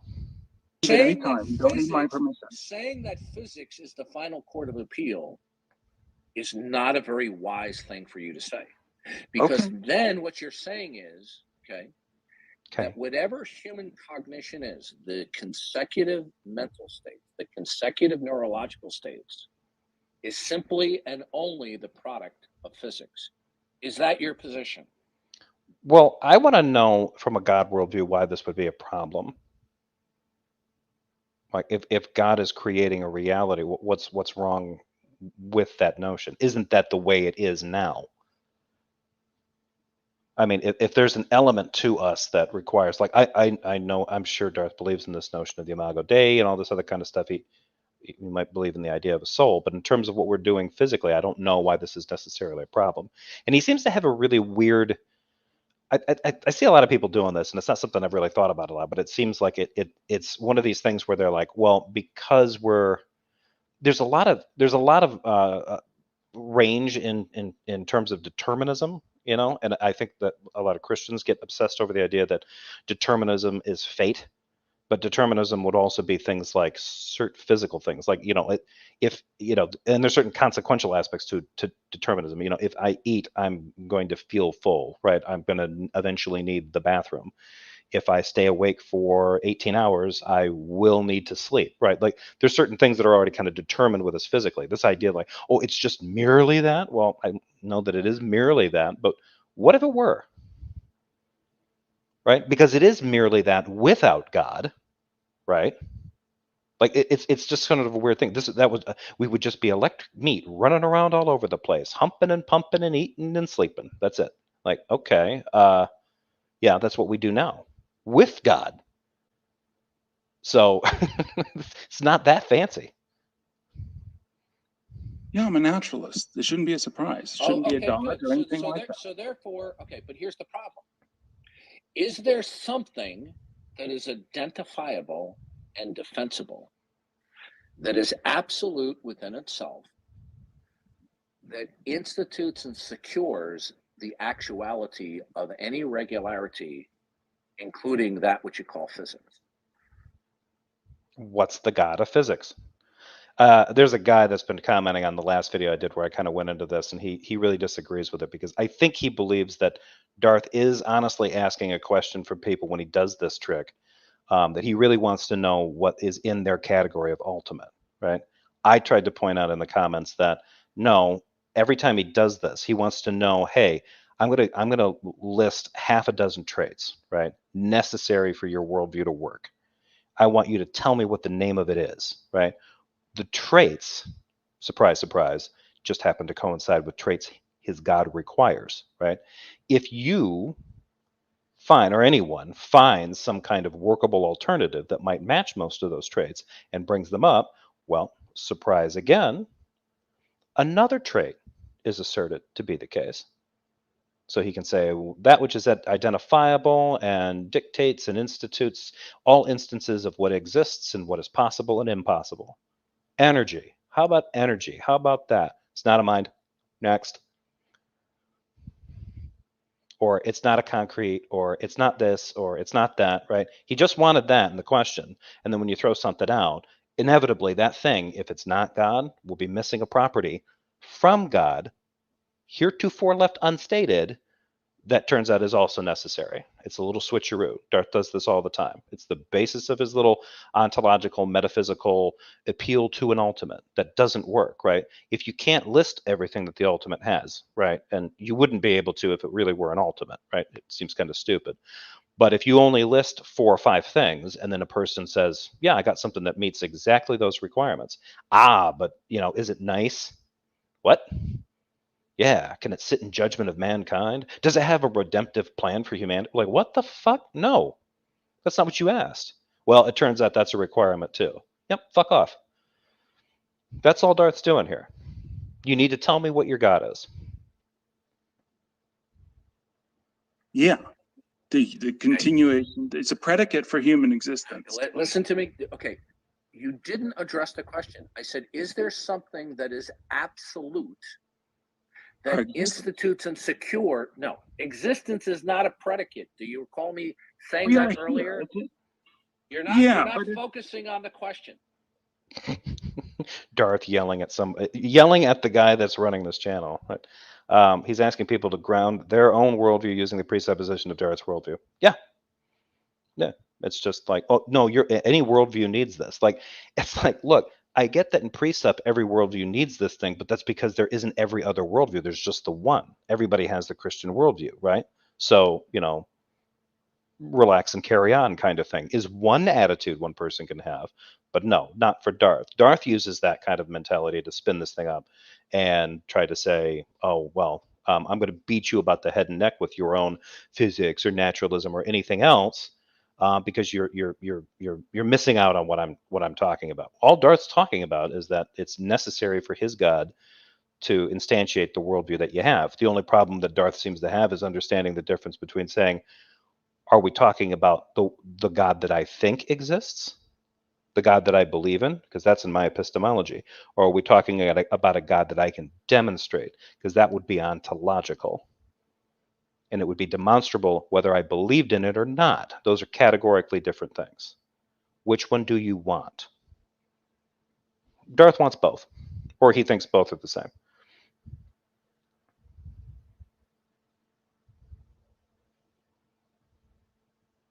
Existence is not a predicate.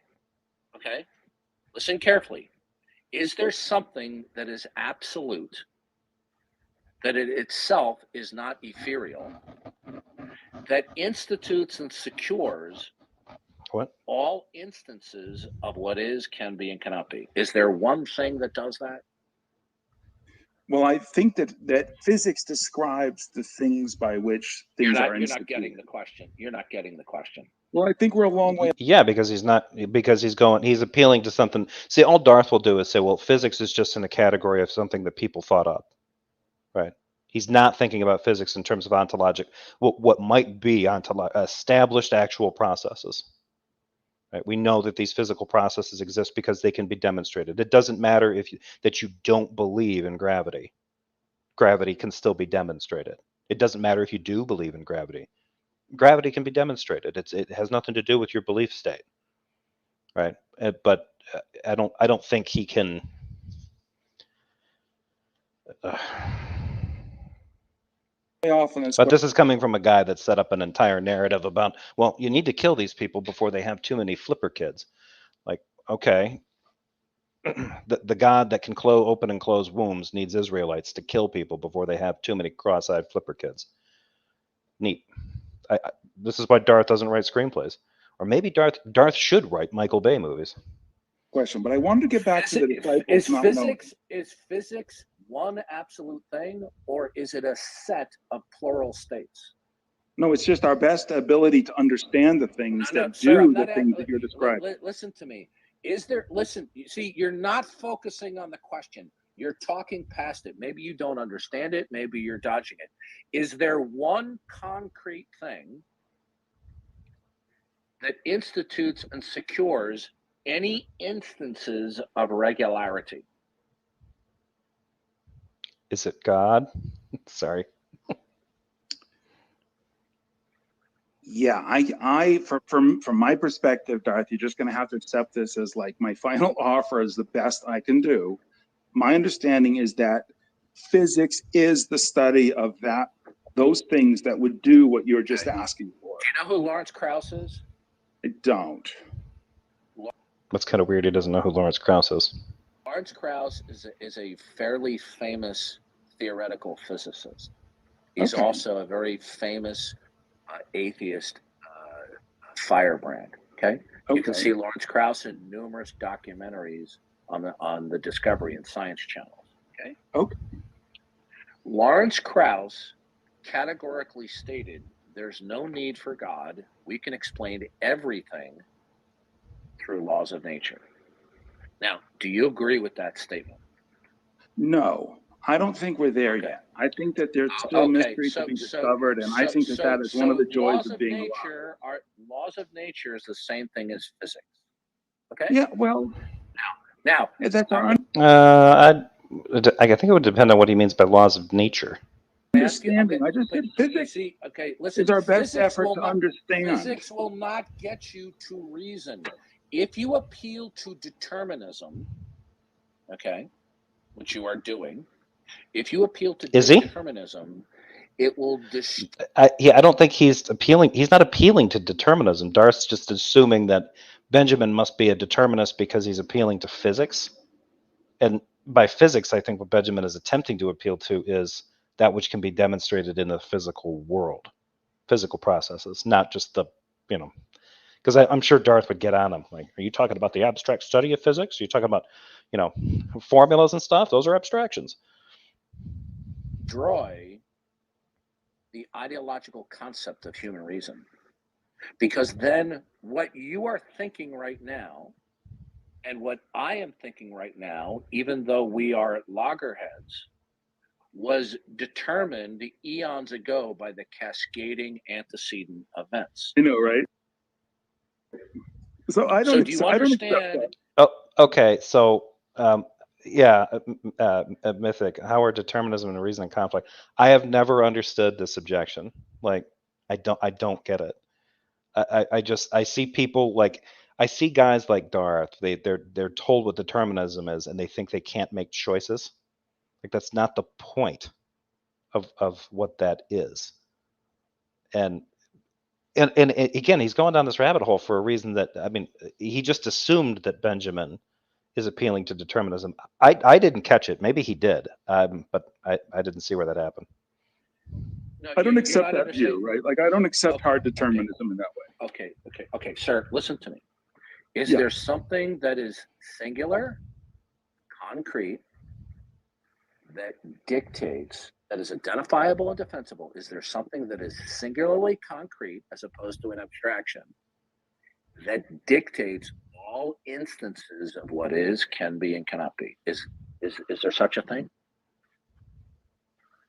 Yeah, I mean, for me, there is such a thing. What is it?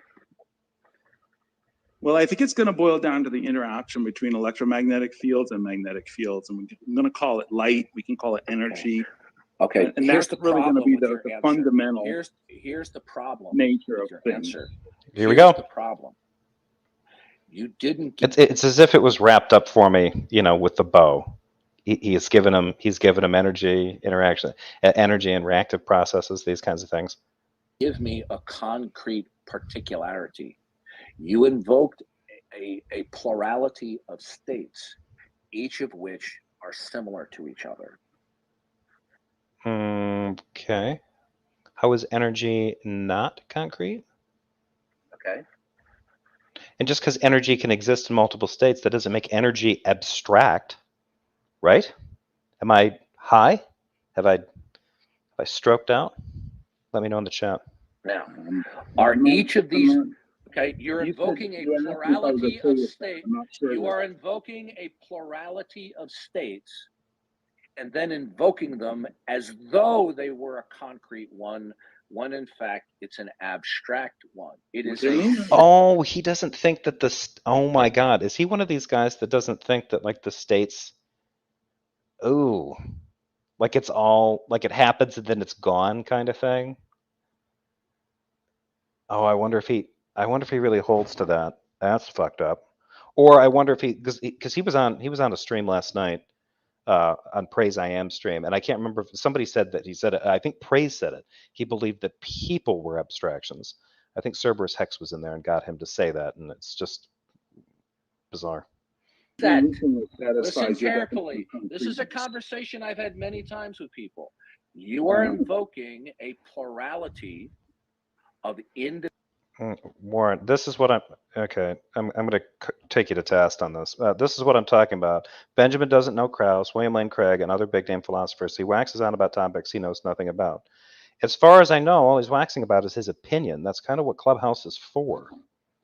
Like, there's plenty of people that talk about topics on Clubhouse that they're not. In fact, the point of going to Clubhouse is so you can have conversations with people who hopefully know more about these kinds of things than you do. So the fact that he's engaging in a conversation, he might not know who Krauss and William Lane Craig are. That's not necessarily big. I think it is odd that he's not familiar with Lawrence Krauss, but he could be young or just kind of missed when Lawrence Krauss was kind of like, I don't know, because it seemed like he had a brief kind of like celebrity moment there for a while, but I was still an atheist. I was in atheist circles, and if Benjamin didn't care about that, he probably would have missed it. But Warren, I don't. That doesn't make any sense to me. I don't think it's worth calling out just because somebody is not isn't in the know about, especially like William Lane Craig. William Lane Craig, despite the fact that he's a well-known, apologist and philosopher and theologian, is not well known outside these circles. Individual concrete states. Do you understand? I'm just saying that the fundamental of the universe is probably Can you answer my question? Magnetic forces. You're not even understanding what you're saying. Yeah, Darth. I think we're You are invoking a plurality of concrete states. Okay, that there are two or more states that are discrete from each other. Okay, they are independent of each other. But all of these plurality of states behave the same. That's your position. So here's my the problem. position, just to restate the title of the room, is that what God does in the Bible is pretty awful. Okay, it's a way, and the point is this: so what? Okay, hey, that is an awful conclusion. Listen to me. So what if you don't like God's plan? Hey, that is a really reasonable response. I appreciate that. I mean, that is awesome. That's all you're simply doing is what you're saying is the God of the Bible is bad, bad, bad because you don't like his plan. That's all. You're smarter than the God of the Bible. I think that his plan undermines human existence and flourishing. Killing other people's children is not a good idea. Well, you see, the God of the Bible's values are not your values. He has a different plan. His plan is not for the perpetuation of people's lives in this earthly state. It's about redeeming them for the next and making sure he speeds as many people as he can off to hell so that he can save a few people at much, much later date and get them into paradise. Is that his redemptive plan? Because it sucks. Per his standard, right? He could do this immediately. He's a tenseless being. Germania, Jefferson MathPig has a premiere going right now, and I thought it was live. I was like, "What kind of sorcery is this? Your multitasking skills are superb." Then I realized I'm pretty sure if that's the one from last night. I'm asleep for most of that. So yeah, I'm not real active, low energy. So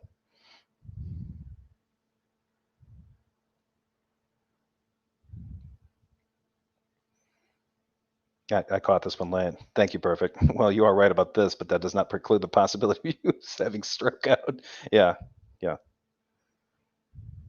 But transforming those lives so that in the future he can restore his creation, and so that those human beings who then receive new bodies can live in harmony, because the bodies that they're currently in are fucked up. Are a part of a state of alienation.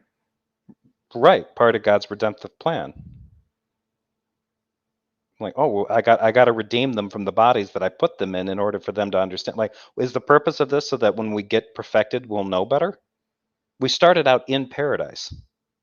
Like, I don't see how that's going to work out. Granted, you think murdering babies is bad? How dare you?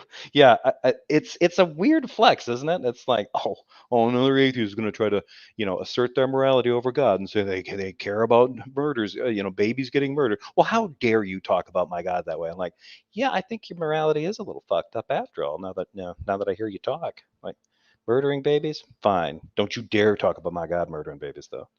He simply relocated them to a place where their souls were meant to be. Like, and that's a bunch of horseshit. Our souls are meant to be here. We're all born this way, and then we shuffle. I mean, does Darth understand that we're all immortal? The entailment of his entire idea is that we're immortal, right? But we get to spend some weird amount of time in a physical world that God created, suffering in these weird bodies, in order to do what? If we pass the test, we go to heaven? No, because that would be faith by works. So what's the point? Well, we need to realize God in his glory without really seeing God in his glory. But we are descended from people who talked with God personally, walked with him in a garden, a paradise of complete perfection. And they fucked it up and he kicked them out. So we're going through this so that we can end up back in the paradise place. And then what? Rufus eats a pomegranate again? And we start this whole cycle over? I mean, when the fuck does it stop? You see, you conveniently left that out. Justify the means.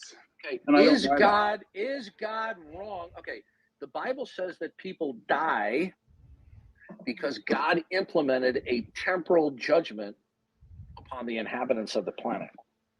Is God wrong And he has to use the word temporal judgment because he does believe that his God also exists in a tenseless way. So God is exerting this temporal judgment. I don't know what that's supposed to provide for us, right? Like for us, it definitely fucks us up. Right. Yeah. At that point in time, God flooded the earth. And it's weird when Darth gets frustrated when he's trying to explain it to people because you can actually hear the rolling of his eyes in his voice. Yes, here's how it works. He's just super exasperated. Like, well, it's a temporal judgment and like it's a big deal for us. But if you think about it for God, it's really not that big a deal. Yeah, cool. We're not gods though. Right. Categorically different. So the fact that he's doing that temporal judgment, that little chore he's got to do, it just happens to be the eradication of every living human being except for Noah and his family. Or, he wipes out Sodom and Gomorrah. So it's Lot and his wife and his kids. Lot's wife looked back. Pillar of salt time. Right? I mean, this dude's merciful, man. But he's also perfectly just, so he's got to kick ass too. Like,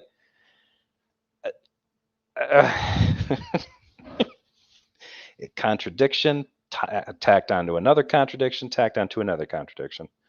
And I will say this: where'd he go? Stanley's in here. There is no murdering babies in the Bible. I feel bad atheists who act like but they don't. There is murdering of babies in the Bible, right? Child sacrifice is the murder of babies. Don't you think so, Terry?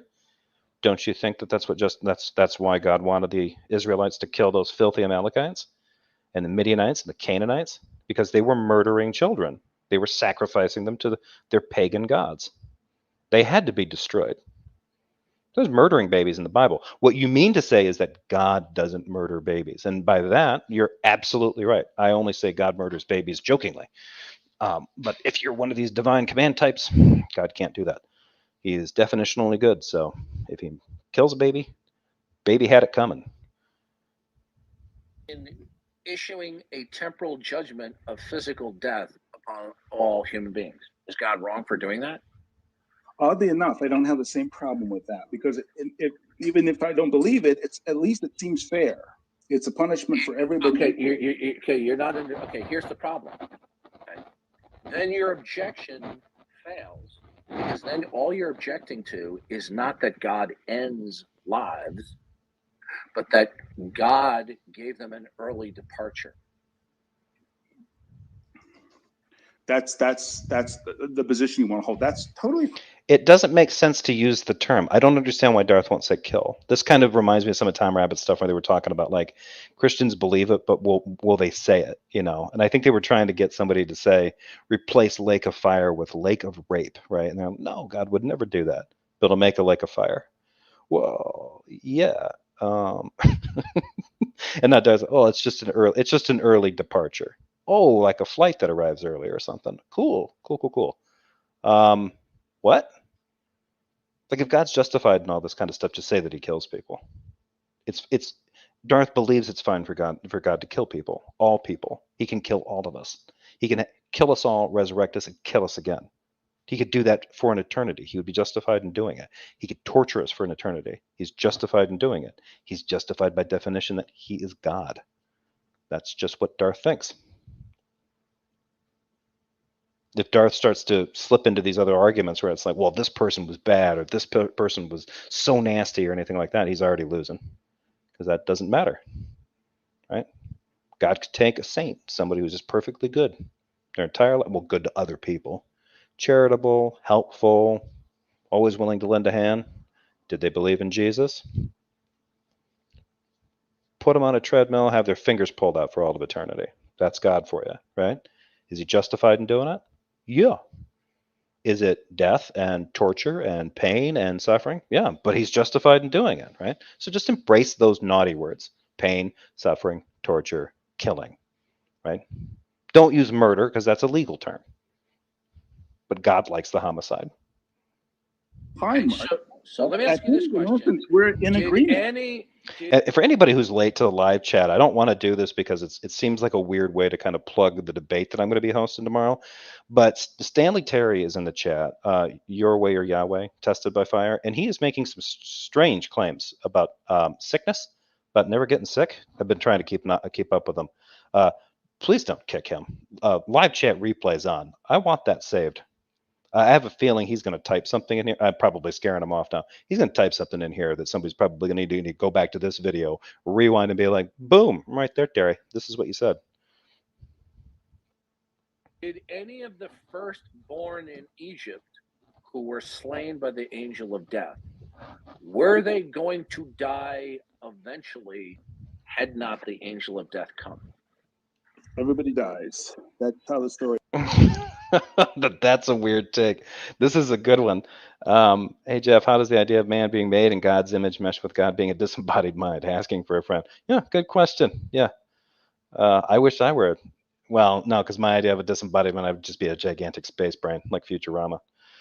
So Darth seems to be asking, like, okay, people are going to die, and then Darth shows up, they die anyway, right? Isn't that like a serial killer's logic? Like, is it true that you killed 25 people? Yeah, but they were all dying. Like, some of those people were perfectly healthy. Like, what are you talking about? It's not like they were immortal. I didn't kill immortals. Everyone dies. Sick. Okay, so you're not really. So your real objection. But everybody died. Hold on a second. Your real objection is not that they died. Your objection is that they got an early departure, that they were shortchanged. I'm perfectly satisfied for you and I to agree in a way that we just change the words. Do you understand that? I'm sorry, I'm getting interrupted here, Jay. That is the normative experience for all true Christians. Weren't you aware of that? Are you a Seventh-day Adventist, Terry? Are you a Seventh-day Adventist? Because you sure do sound like it. I'm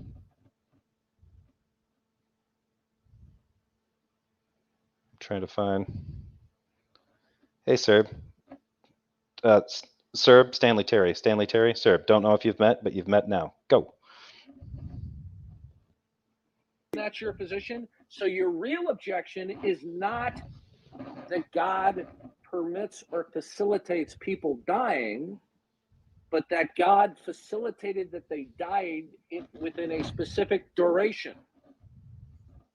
Well, if I may, color. Notice that he's not just saying, like, just say killing, Darth. Like, he facilitated their forfeiture of life. Why is he talking in these euphemistic terms? God is justified in killing. The 10 Commandment is thou shalt not murder, not thou shalt not kill. You can't commit unjustified killings. And God, by definition, can never kill in an unjustified way. So just say kill. Are you objecting to God permitting them to die? Or are you objecting that God allowed them to die where it shortened their time span on this planet? Well, I grant you that it shortened their time on the planet. But if you want more color, we could look at. Guess what? You just changed your whole argument. Do you realize what you just did? Yeah, no, I don't think I did. I don't think he did either. Did. What? Because in the beginning, it was all about God killing. Yeah. But now you told me you don't object to God permitting people to die per se. What you really object to is that when he permitted certain people to die, that they died before their 95th birthday. No, what I'm really No, I don't think that's what his point was. Objecting to is the fairness standard employed. Would it have made you feel better if God only killed 90-year-olds? Let me ask you a question. Wouldn't that be better, Darth? I mean, let's say that God showed up and said, I have to he shows up at a town, right? And in order for the town to continue to thrive, he says, it's like a Thanos kind of situation. He's like, I need to take 20% of you, right? Wouldn't let's say that everyone's convinced that he's real and this is actually going to happen, right? I need to kill 20% of you. Wouldn't the good thing for the 90-year-old, for the elderly people to volunteer to take that sacrifice because they've lived a longer life? The kids haven't had an opportunity to really grow or learn anything or change and really experience their lives. That's something that a lot of older people, in their 60s, kind of would appreciate. I would think would appreciate a little bit better that they've had some time on this earth. They've lived a life, but kids haven't. So me getting killed in order to spare a kid's life might be better. Or, if people have to go, better to take them after they've had a chance to do something on this planet, right? I mean, otherwise, why would Darth get so upset about it? If killing a baby is just as bad as killing a 90-year-old, I'm not exactly sure why abortion is an issue. Like, I mean, I would think that Darth would make distinctions for. I thought he did. Well, those are the unborn, and maybe they're defenseless. Well, an elderly person is vulnerable too. But the difference is they've lived a long life. God escape your reasoning if he only killed people who were 40 and above? 40. That seems. I'm older than that, so I'd be a little bit nervous about that program. No, sir. Would it be bad and wrong for God to end the lives of everybody who is 90 and older? As opposed to ending the lives of absolutely everybody? Like in relationship to, he's already ending the lives of everyone anyway. I'm not exactly sure what Darth's problem is here, other than asking Benjamin this question. Like, Benjamin's question, his complaint isn't the fact that people die. Although I guess the fact that we die or stay alive is also like God opening and closing wombs, right? I don't think Benjamin's objecting to the notion that people have a lifespan. He's talking about God actively killing people in, say, like a flood. This is something that Darth doesn't seem to get, like, but he didn't even understand his own little defense, right? If God can close the wombs of people for a couple for a couple decades, people are just going to die out. That's all he had to do. No flood, no grandstanding, no big power move. Just no one's having kids anymore, and then watch people freak out. Everyone will grow old and die, and no one will be able to reproduce, and that will be the end of it, except for Noah. He could just preserve Noah and his family, and everyone else gets to live a full, nasty, evil life, but they die off, and that's it. You don't have to flood the world. You don't have to kill all the animals.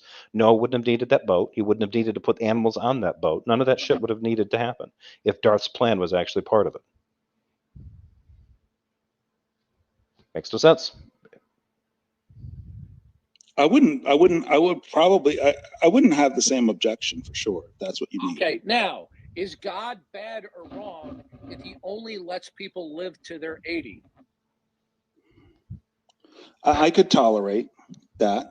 Is God bad or wrong if he only allows the inhabitants on this earth to live to their 50? Now that's a goddamn murderer right there. Okay, now, what is the chronological demarcation where God becomes bad? Is it at what age that God must let a person live to, okay?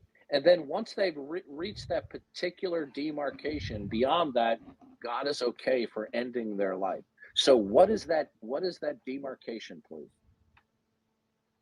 I think a society can enjoy flourishing and existence if people That's live. not an answer to my question. It was. What is the chronological number in terms of years lived that beyond which God is okay in your book if they allow them to die? Is it 52? No, I think that 50 is sufficient for the continuation of this. Okay, so in other words, if God allows by whatever means, this makes no sense. If somebody gets the advantage of having a really good, long, healthy life, living to 90 years could be great. But another person who's forced to live, keep in mind, there are people that genuinely suffer for years in a body that betrays them and in medical conditions that they hate. So it would depend. So there's a way to flip this around. Like, okay, would you be okay with God only killing people after the age of 80? No. Because I would like to think that God would end the suffering of people who genuinely are suffering now, and God, being an omniscient and omnipotent being, would know that it's going to get worse for them, and He takes mercy on them and takes them into heaven with Him. That'd be nice, The other thing that Darth fails to bring up here is this God could just take everyone to heaven if He wanted to, right? But Darth believes, I think Darth believes that God can't do that. Because God is all just. He always fucks up the God is also all merciful thing, right? There has to be a catch. People have to do something to deserve the mercy, which means they have to agree that the sacrifice of Jesus happened, right? That gets them out of that. That basically allows God to continue condemning people to either eternal conscious torment or annihilation or whatever, when God could just save everybody. But he's not doing that either. So the fact that Darth is like, well, how dare you, sir, sit here in judgment and like, oh, are you going to decide when it's okay for God to take lives and when it's not? Well, I mean, God seems to be incapable of knowing when. He snuffs out too many people on a whim. When he regrets, when his heart hurts, he caught some feelings. Well, people are gross and dirty, except for Noah.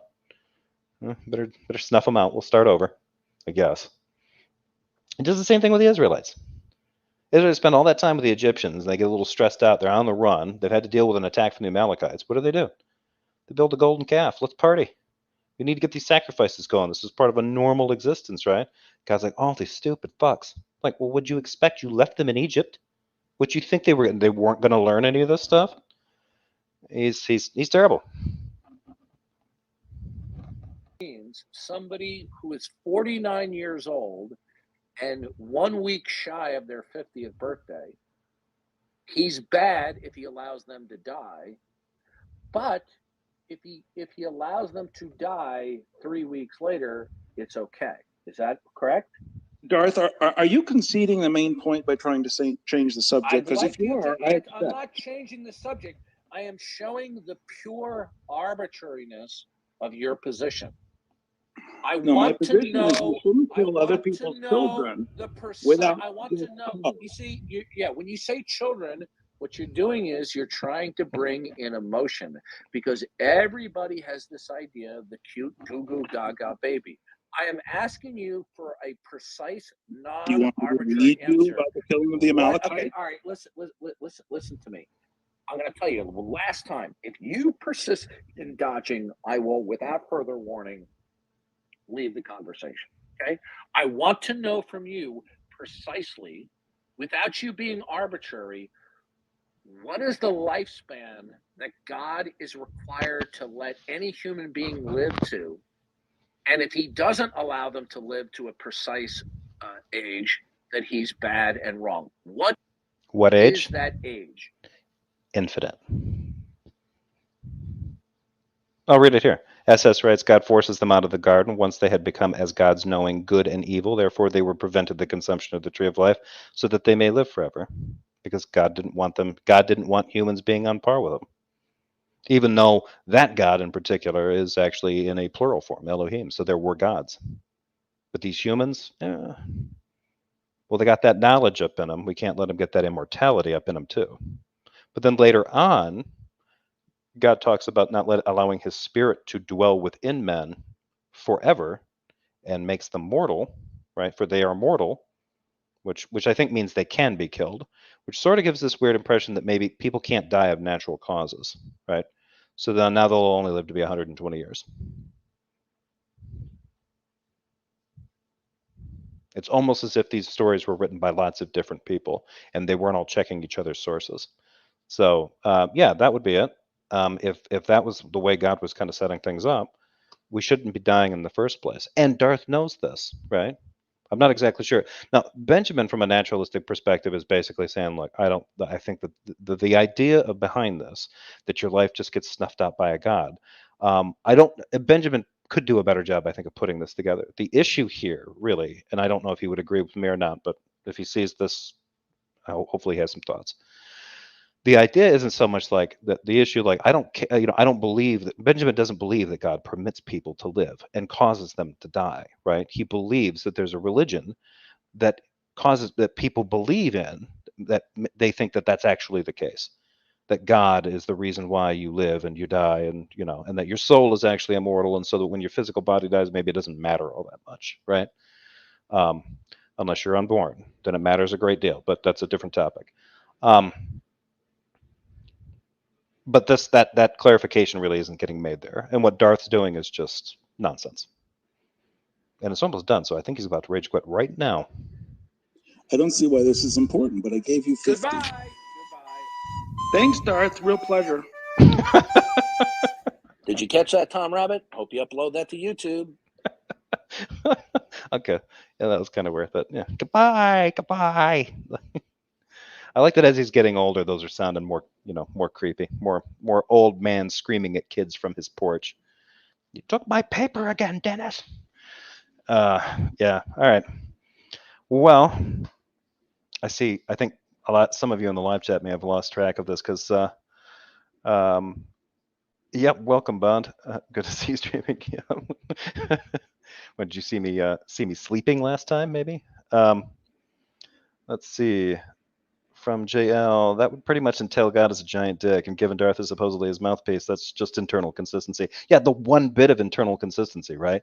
In all these goofy stories. But my God, like just like God closes people's wombs so that the adults grow up and then they get flooded. Like, why would he need the flood? Oh, well, what if what justifies God killing people in floods or having the Israelites kill the Amalekites is that those Amalekites are doing so much creepy, fucking incestuous, nasty stuff that they're producing all these weird, crazy hill folk kids that maybe they're cannibals too, and they eat the heads off bats or whatever.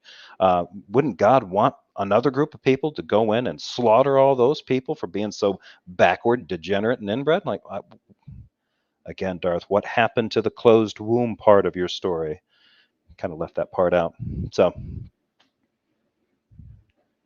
I mean, Darth is the kind of guy that's so thick-witted. He'd write fan fiction about Superman, and he would establish, he's the man of steel, faster than a speeding bullet, and he gets hit by a car and shot through the heart. I mean, it's about that inconsistent. So, I hope some of you are having fun with Stanley Terry in the chat. I see he believes he does not Christians don't get sick. I saw that before.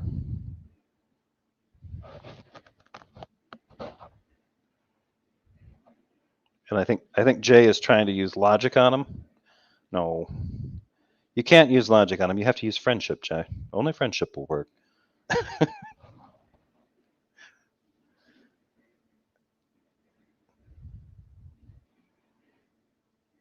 Oh, I forgot about that, JL. You're right. He was writing a comment. You threatened to expose me on your channel immediately after you came on my stream, and it never happened. And now I'm not worth it.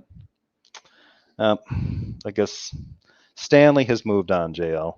You're just going to have to accept the fact that now he's only got eyes for everyone in my live chat, except for you. All right, folks, I'm going to wrap it up there. This was fun. Thank you again, as always, for the big, energetic live chat. Special MVP, Your Way or Yahweh Tested by Fire, Stanley Terry, for indicating that Christians can't get sick. I think that's what you were doing. But anyway, I will be coming back. I will be hosting a debate between Stanley Terry and Floyd FP tomorrow night at 8:30 p.m. They're going to be debating, does the 7-day week prove the Christian God's authority over the world? That's the name of the topic. So it's Stanley Terry's little, his little basket of insanity. Floyd wanted an opportunity to kind of take it apart and analyze it and talk about it and see where he goes. I'm pretty sure what he said was that he can debunk that. So should be fun, should be interesting. It's probably not going to be super long. Probably going to try to cap it at like an hour and a half, so shorter than this stream. I guess that's only fair. I don't. It'll depend on how long it goes and if there's a lot of questions. But yeah, that'll be happening tomorrow night. So anyway, we will be. I'll be doing that one. Given that I'm going to be doing that one tomorrow night, I may not be doing anything on Saturday, but the Friday debate, that should be good enough. So, but I might be back on Sunday night to cover a couple of videos that I've been meaning to catch up. The Time Rabbit one about Veckel and Darth, I'm kind of interested in. So, I'm going to wrap this up here, and I will catch you all later. Have a great night.